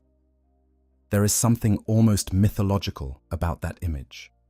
The stone that cannot be moved, choosing to be moved by the weapon in order to use the weapon as a weapon. The wall that yields to win. Extended deep dive. The names they left behind. The culture of naming in the Warhammer universe, and specifically among the Custodians, deserves its own extended treatment. Because the names are not just decorative, they are, in a very real and very specific sense, the record of what the Custodians have been. At each name a Custodian earns represents something they did. A deed, a quality, a victory, a sacrifice. By the time a Custodian has served for centuries, their name has grown from whatever it was when they were taken as a child into something vast and complex and specific. A list of everything they have chosen to do and chosen to be. Valdor's name, 1,932 components deep before the heresy, is the record of nearly 2,000 moments in which he distinguished himself in some way that the Emperor and the Custodian order deemed worth remembering. This is the opposite of anonymity. This is the exact inverse of the Alpha Legion's culture of identity dissolution, where the Alpha Legion sought to make every member interchangeable, to erase the distinction between individuals in favor of a collective that could substitute any member for any other. The Custodians were accumulating specificity, building particularity, becoming so thoroughly themselves, so uniquely and individually recorded, that no one could ever mistake them for someone else. The Alpha Legion said, "I am Alfarius," meaning anyone could be anyone. The Custodians said, "I am Archimus," meaning this specific deed, this specific sacrifice, this specific moment of choosing duty over survival belongs to this specific person and will never be attributed to anyone else. These are two completely opposed philosophies of identity, and when they clash, when the principle of individuality through accumulation meets the principle of individuality through dissolution, the result is the heresy in miniature. While the Alpha Legion were the most creative military force in the Emperor's arsenal, the most adaptable, the most capable of responding to any situation with any tool from an essentially limitless toolkit. And the Custodians were the most focused, the most specific, the most committed to the idea that there is one thing worth being and one thing worth doing, and you will not be turned from it by any amount of complexity. Archimus's death matters in this frame not because it was a military loss, though it was, but because it was the end of an accumulation. All those years of service, all those missions, all those moments when he chose the right thing, ended in cold, with the knowledge that he had done everything correctly, and it had still not been enough to stop the Alpha Legion from reaching their target. And that the Alpha Legion had prepared for correctness and built a response to it. But he had also set things in motion that his death could not unset, The phalanx was coming. Dawn was coming. And all the work Archimus had done, the years of hunting, the chain of deductions, the sacrifice of himself in a teleport assault he knew would likely kill him, that work was going to be paid for. Not by him. He would not see it. But it would happen. That is the Custodian gift, if you can call it that. The knowledge that the work matters, even when you don't survive it. That the purpose is not self-preservation. That the whole point is to ensure the thing that needs to happen happens, regardless of what it costs you personally. Extended deep dive. Rogal Dawn.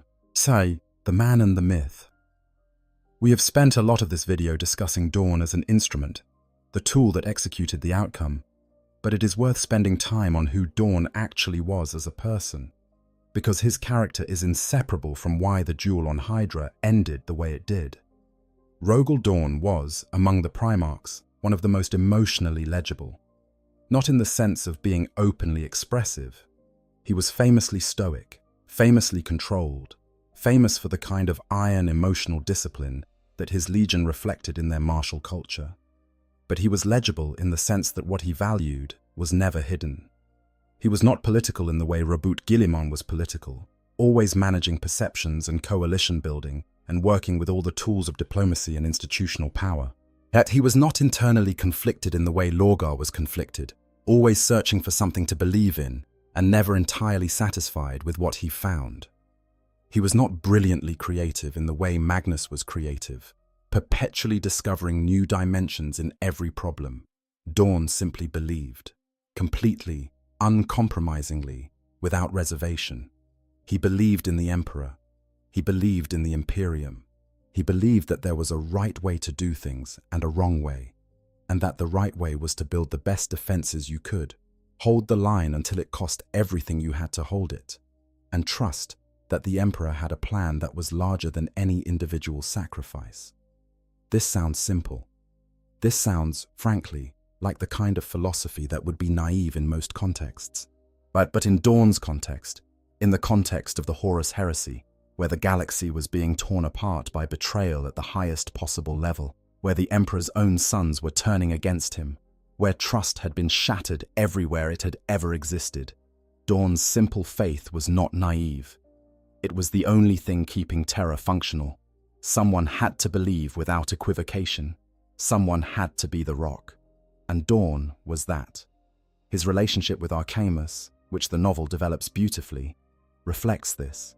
Dawn did not maintain the kind of distance that many Primarchs kept from their subordinates, the elevated remove of a demigod from mere warriors. He valued Archimus specifically, knew him, had worked with him for long enough to understand how his mind worked, and to trust that mind without qualification. When Archimus told Dawn that the Alpha Legion's target was Hydra, Dawn did not ask for a second opinion. He acted. That is the texture of trust that the heresy destroyed in other places, but preserved in the relationship between Dawn and his most capable soldiers. And it is worth noting that what allowed this trust to persist, what kept it from being eaten by the paranoia and betrayal that consumed so many relationships during the heresy, was exactly the quality that made Dawn so effective against the Alpha Legion. He was not complicated. He did not have hidden layers. He said what he meant, and he meant what he said, and if you knew him well enough to know that about him, you could trust the Foundation completely. This is, in its own way, a kind of freedom. The freedom of the person who has nothing to hide because they have chosen to be entirely legible. Extended deep dive. The Phalanx and what it represents. The Phalanx deserves extended attention because it is one of the most extraordinary structures in the Warhammer universe. And its arrival at Hydra is not just a tactical moment. It is a statement about what Rogal Dawn is and how he thinks. The Phalanx is not a ship, in the way that most of the fleet vessels in the Warhammer universe are ships. It predates the Imperial Fists. It predates the Great Crusade. It predates, arguably, the organized recovery of space travel that the Emperor's conquest of the galaxy represented.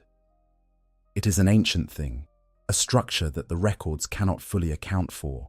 That was drifting in the void around Inwit when Dawn first encountered it. and that Dawn spent decades reactivating and repairing before the Emperor arrived to reunite him with his legion. By the time of the Horus Heresy, the Phalanx is the most powerful single military structure in the solar system. Its armament is enormous. Its interior is a fortress as much as a vessel. Halls and chambers and gun emplacements and parade grounds and chapels and everything that a legion needs, not just to fight, but to live. It is home in the most complete sense, a floating monument to everything the Imperial fists are. And Dawn used it as an artillery piece. He calculated the gravity wells of multiple bodies in the solar system, worked out the optimal slingshot trajectory, and arrived at Hydra at speed from an unexpected angle at exactly the moment when the Alpha Legion thought they had the situation locked. The mathematics of this are not trivial. Working out a slingshot maneuver around multiple gravity wells in a complex system like the solar system, with the timing precision required to arrive at a specific location at a specific moment, is an extraordinary piece of orbital mechanics, particularly when you are doing it under combat conditions, when you do not have the luxury of a clean computational environment, when the entire system around you is in crisis. This is Dawn at his best, not doing the flashy thing, not charging in with overwhelming force at the obvious moment, doing the thing that requires the most preparation, the most calculation, at the most patient advanced thinking, and then executing it so precisely that an enemy who had planned for almost everything did not plan for it.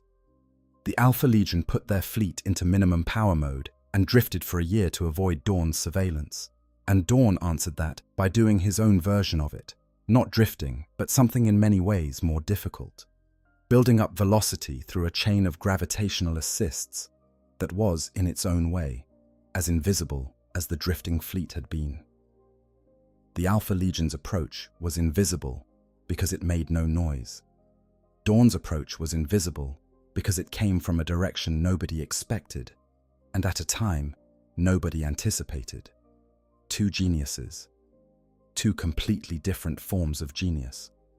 And one of them is, ultimately, an architectural genius, a genius of construction and positioning and the patient building of systems that endure. The other is a deceptive genius. Brilliant, flexible, capable of operating in the spaces between certainties. And the encounter that results from those two forms of genius meeting in the cold dark of the outer solar system is not clean. There is no perfect victory. Artemis dies. The Alpha Legion nearly succeeds. The Phalanx arrives late enough that the damage has already been done, but late is not too late. And Dawn is there, when it matters most, doing the one thing that the Alpha Legion's infinite plans could not have fully prepared for. Extended deep dive. What the community gets wrong about this story. There is a way that people frequently misread Praetorian of Dawn, and it is worth addressing directly. The misreading usually goes like this. The Alpha Legion is cool because they're clever, and their plans are amazing, and Dawn winning is somewhat disappointing, because it feels like the clever plan should have won. This is, with respect, completely backwards. The Alpha Legion's plan was extraordinary. We have spent this entire video detailing how extraordinary it was. The sleeper cells, the drifting fleet, the misdirection at the investory, the identity substitution so deep that a Primarch suppressed his own memories to play a role. All of it was genuinely brilliant and deserves full appreciation.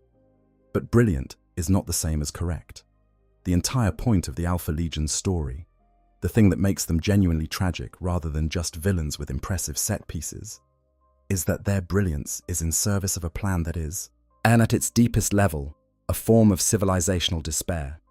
The Cabal showed them a future and said, the best you can hope for is extinction with better odds. And they believed it. Dawn did not believe it. Not because he was smarter than the Cabal, not because he had better strategic intelligence about the long-term fate of the galaxy, but because he had made a choice, deliberately, consciously, in full awareness that belief required him to ignore the evidence of everything falling apart around him, to trust that there was something worth fighting for, that the Emperor's vision was not just a power structure that fed on humanity's suffering, but a genuine attempt to build something that could last. He might have been wrong. The 41st millennium, as we know it. This is not exactly the argument-winning evidence that Dawn's faith was justified, but in the moment, on Hydra, with a Primarch in front of him who was trying to tell him that the path to defeating chaos ran through betraying everything he had served. Dawn's choice to swing first and process the justification never is not stupidity. It is a moral position. The Alpha Legion were clever enough to see many things. They were not clever enough to see that sometimes the most devastating response to complexity is simplicity, and they were not wise enough, or perhaps not brave enough, in the specific way that requires hope rather than strategy, to believe that a future worth having was even possible. Dawn believed it. He was wrong about some things and right about others, and the galaxy he helped preserve is genuinely terrible in many ways. But he believed, with his whole being, that trying was worth doing. That matters. In 40,000 years of dark and terrible history, the moments where someone chose to believe without having evidence to justify the belief, those are the moments that prevented the absolute worst from happening. Dawn on Hydra. Sanguinius at the door of the vengeful spirit. Ra Endymion running forever into the webway with a demon sword in his chest. Olanius Person stepping between the Emperor and Horus with nothing but his mortality and his choice to be there. The clever plans are magnificent, but they are not what saved humanity. Extended deep dive. The other custodians we should know. We have spent this video focused primarily on Valdor and the events surrounding the Solar War. But the Custodian Order is populated with figures who deserve recognition in the context of this larger story. Diocletian Koros, who fought in the war within the Webway alongside Ra Endymion and managed to escape back to reality before the Emperor sealed the portal, who went on to serve through the rest of the heresy and into the early years after it, who was one of the few custodians who could still dream. A strange exception among a cause of warriors who typically had no access to the unconscious landscape of dreaming, and whose dreams, the lore suggests, were the Emperor's communications, the master of mankind finding the only channel still open to him after he was sealed into the Golden Throne, and sending impressions and images and fragments of something that might have been guidance to the one custodian whose sleeping mind remained accessible, Ra Endymion himself, whose story in The Master of Mankind is one of the most quietly devastating in the entire Heresy series. He learned more about the Emperor's true nature and true plans than almost any other being in the Imperium.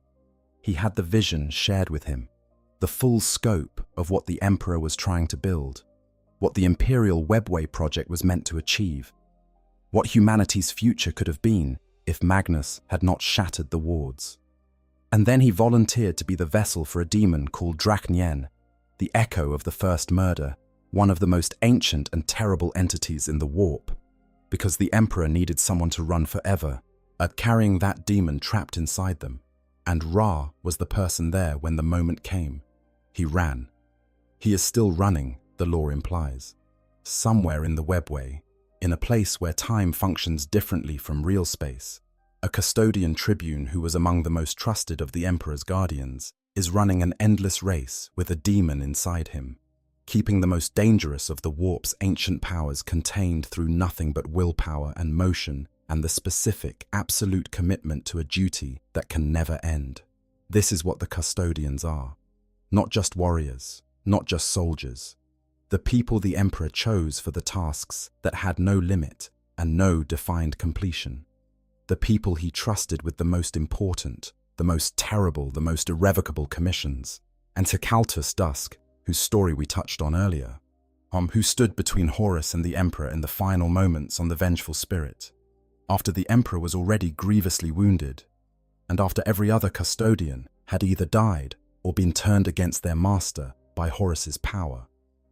Who survived a blast that should have killed him because Malcador's blessing deflected it? Who was then killed anyway, when Horus used his true name, all 610 collected names, as a weapon? Who died doing exactly what a custodian should die doing? These are not peripheral figures. They are the people who were there at the most important moments. They were the ones the Emperor trusted enough to be present when everything that could go wrong was going wrong simultaneously. And their stories are so deeply buried in the lore that most 40K players have never heard any of them. Our extended deep dive. The Alpha Legion in the 41st Millennium, a legion without a plan.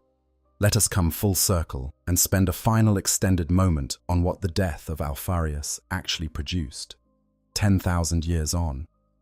The Alpha Legion in the current era of the setting is one of the most fascinating and most frustrating factions in all of 40,000, precisely because their current state is so thoroughly the consequence of what was lost on Hydra.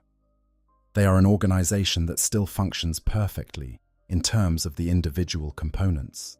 The cells are still active, still infiltrating, still running operations with the precise, multi-layered competence that defines Alpha Legion methodology. But those operations no longer cohere. They no longer add up to anything. Consider, during the Horus Heresy, every seemingly random act of Alpha Legion sabotage or misdirection was, if you could see the whole picture, part of a single plan. Each cell's action contributed to a strategic whole that only Alfarius, and, to a lesser extent, Omegon, could see in its entirety. The sleeper cells on Terra were not random decisions. The drift approach was not a whim. The attack on Hydra was not opportunism. Every piece fit. Every piece served the plan. Now imagine that picture, that comprehensive architectural vision, simply removed. The cells remain. The skills remain. The capacity for misdirection and infiltration and complex operation remains, fully intact. But the frame that told all those individual activities what they were contributing to, gone. Just gone. Yet the Alpha Legion cells in the 41st Millennium are running their operations on the basis of whatever they were last told to do, whatever their local commander has interpreted as the most consistent extension of standing orders that were issued thousands of years ago by someone who no longer exists to update them. Some cells, operating in regions where the standing orders pointed toward opposing chaos, interpret themselves as covertly loyalist. Some cells, where the operational environment pushed them toward working with chaos forces, have been doing so for so long that they have no other identity. Some cells have been so long without contact with any superior that they have essentially invented their own objectives. And all of them think they are carrying out the plan. All of them believe that what they are doing is part of the great work. But that Alfarius's vision, which none of them knew in full, is being implemented through their individual efforts. They might even be right. It is possible, genuinely possible, not just a comforting fiction, that the Cabal's vision of the future was correct, and that all the individual seemingly contradictory actions of 10,000 years of Alpha Legion cells are, from the perspective of some observer, capable of seeing the full picture, building towards something, chipping away at chaos across 1,000 fronts simultaneously, without any one cell knowing what the others are doing, without any coordination above the cellular level. But it is also possible, and probably more likely, that they are not. That the plan died with Alfarius. That what remains is extraordinary capability without direction. As a perfect military instrument that has lost the hand that guided it, and now wanders through the galaxy, doing what its nature demands without serving any coherent purpose. Both possibilities are dark. Both are, in their own way, perfect expressions of what the Horus Heresy was. A catastrophe so complete that even the victories it produced were tragedies in disguise. Closing extended reflection. What this story is really about. At the very end, after all the detail and all the lore and all the arguments about whether it was really Alfarius who died, what is this story actually about? It is about the collision between two philosophies of how to engage with an impossible situation. The Alpha Legion said, "We will be so adaptable, so unpredictable, so completely capable of becoming whatever the situation requires, that no fixed opposition can hold against us. We will root around every obstacle. We will plan for every contingency. We will make certainty impossible for our opponents and use their uncertainty as the weapon that defeats them. Rogal Dorn said, "There is one thing I am, one thing I believe, one purpose I serve, and no amount of complexity will change that." In most contexts, in most situations, the Alpha Legion's philosophy is more effective. Flexibility beats rigidity almost always. Adaptability is genuinely a strength. The capacity to see a situation from multiple angles and respond to the angle your opponent least expects is a genuine advantage. But there is a category of opponent that flexibility cannot defeat, and that is the opponent who has reduced themselves to something that has no angle, or who has become so thoroughly what they are that there is nowhere to find purchase for deception or misdirection, because deception and misdirection require something to work on. A gap between what someone believes and what is true, a desire that can be manipulated, an uncertainty that can be exploited. Dorn had none of those. His desires were fully aligned with his actions. His beliefs were as simple as they were immovable. His response to uncertainty was to find the one certain thing and act on it. He was, in a very specific sense, Alpha Legion proof, and the universe, being the cruel and ironic place it is, put him and Alpharius on the same moon at the same time and let them discover that together. The Phalanx is out there, still, orbiting with the Imperial fists, still bearing the weight of their chapter's history, is still carrying the relics and the traditions of a legion that was remade after the heresy into smaller, harder, more numerous chapters, still remembering what Archimus was, what he did, why it mattered. The skeletal hand of Rogal Dorn sits in a reliquary aboard it, the highest relic of the sons he left behind, and they touch it, and they remember, and they become a little more of what he was. And on the moon of Hydra, far out in the cold dark, nothing marks the place where a Primarch fell. The fortifications that Dorn built after the battle have been silent for 10,000 years. Whatever remains of the communications hub, of the bodies, of the last desperate fight between a dying man on the floor and the forces surrounding him, all of that is dust and memory, and the kind of archaeology that no one has ever thought to do. But it happened. And the fact that it happened, that the first Custodian's order to hunt threats and eliminate them before they could reach the Emperor was followed by someone in the most complete and costly way possible, that fact sits in the lore like a stone in still water. The ripples from it are everywhere. The Alpha Legion's fragmentation is one of them. Rogal Dorn's guilt and grief and eventual disappearance into a chaos warship is another. The 10,000 years of Imperial fists carrying the name Archimus in memory of what one soldier did in the dark, another. We do not always know the custodians who hold the line. We do not always know the investigators who make the victories possible. We do not always know the names of the people whose work, whose sacrifice, whose absolute refusal to abandon their purpose even when it clearly costs them everything. We do not always know their names, but the work was done. And in the Warhammer universe, where 10,000 years of unending war and misery and darkness have never quite managed to extinguish the last ember of human possibility, the work being done, by whoever was there to do it, is the only history that actually matters. Hit the like button. Subscribe if you want more of this. Come into the comments and tell me what stories you want to spend time with next. This channel exists because the lore deserves more than a summary. It deserves the slow walk through the dark, the long look at the thing most people walked past. There's always something worth finding if you look carefully enough. See you in the next one. A full script. Q. On 40,000 the Custodian, nobody knows killed a Primarch in Warhammer. One last thing. The lesson of the Legio. Custodes for the modern Imperium. 10,000 years is a long time to guard a dying man on a golden throne. To stand at the gates of a palace that has become a mausoleum for the dream it was supposed to protect. To be the most powerful warriors in the human portion of the galaxy, and to spend most of your existence as ceremonial presence rather than active force. The custodians of the 41st millennium are, in some ways, a deeply different organization from the Legio Custodes that Valdor commanded during the Great Crusade. The purpose is the same, the protection of the Emperor. But the Emperor they protect is not giving orders anymore. He is not walking among them, not speaking to them, not setting their agenda. He is a presence rather than a person, a divine source of psychic light that keeps the Astronomicon burning and holds the worst of the warp at bay, but cannot tell his guardians what he wants them to do. So they interpret.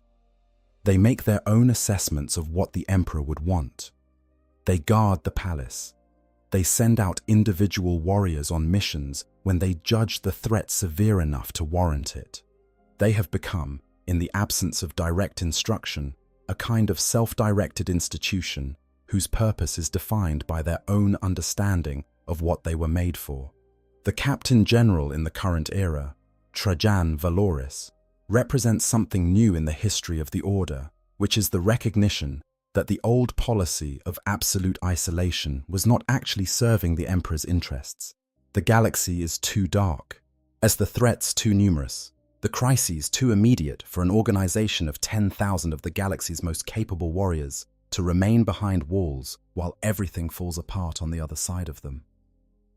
So, the Custodians went to war, followed Guilliman's Indomitus crusade, deployed to battlefields across the galaxy, began doing, on an institutional scale, what individual custodians had always been capable of doing, wading through the enemies of humanity with a systematic, methodical efficiency that makes even the most seasoned space marine take a step back and reassess their assumptions about what a warrior can be. And in doing so, they honored, in ways they might not fully articulate but certainly understand, the legacy of everyone who came before them. Valdor, Ra Kecaltus, Archimus, Vendatha. In every one of the 10,000, whoever made a choice that cost them everything in service of a purpose they believed was worth that cost. The custodians who march with the Indomitus Crusade now are the inheritors of that tradition. Each one carries, in their collected names and their centuries of service, the record of what the Order has been and what it has chosen to do. And when they step forward into something that seems impossible, when they put their guardian spears into the space between the Emperor and whatever threatens him, whether that thing is a traitor Primarch or a chaos fleet or an orc horde or any of the 1,000 other things that want this galaxy to burn, they are doing what the Order was made to do from the very beginning. They are being the wall. They are being the hand that holds. They are being, as in whatever way is available to them in whatever moment they occupy, the thing that the Alpha Legion and all its brilliance could not account for, the absolute refusal to yield. Alfarius is dead. Arcamus is dead. Valdor is gone. The galaxy has changed beyond recognition from the one that the Legio Custodes first marched to defend. But the purpose has not changed. The wall still needs to be held. The Emperor still needs to be protected. And somewhere in the distance, in whatever dark corner of the universe, the Master of Mankind has sent the most capable of his guardians on the most essential of errands. The work is still being done. That is the story. That is what it means to wear golden armor and carry a name long enough to fill a book.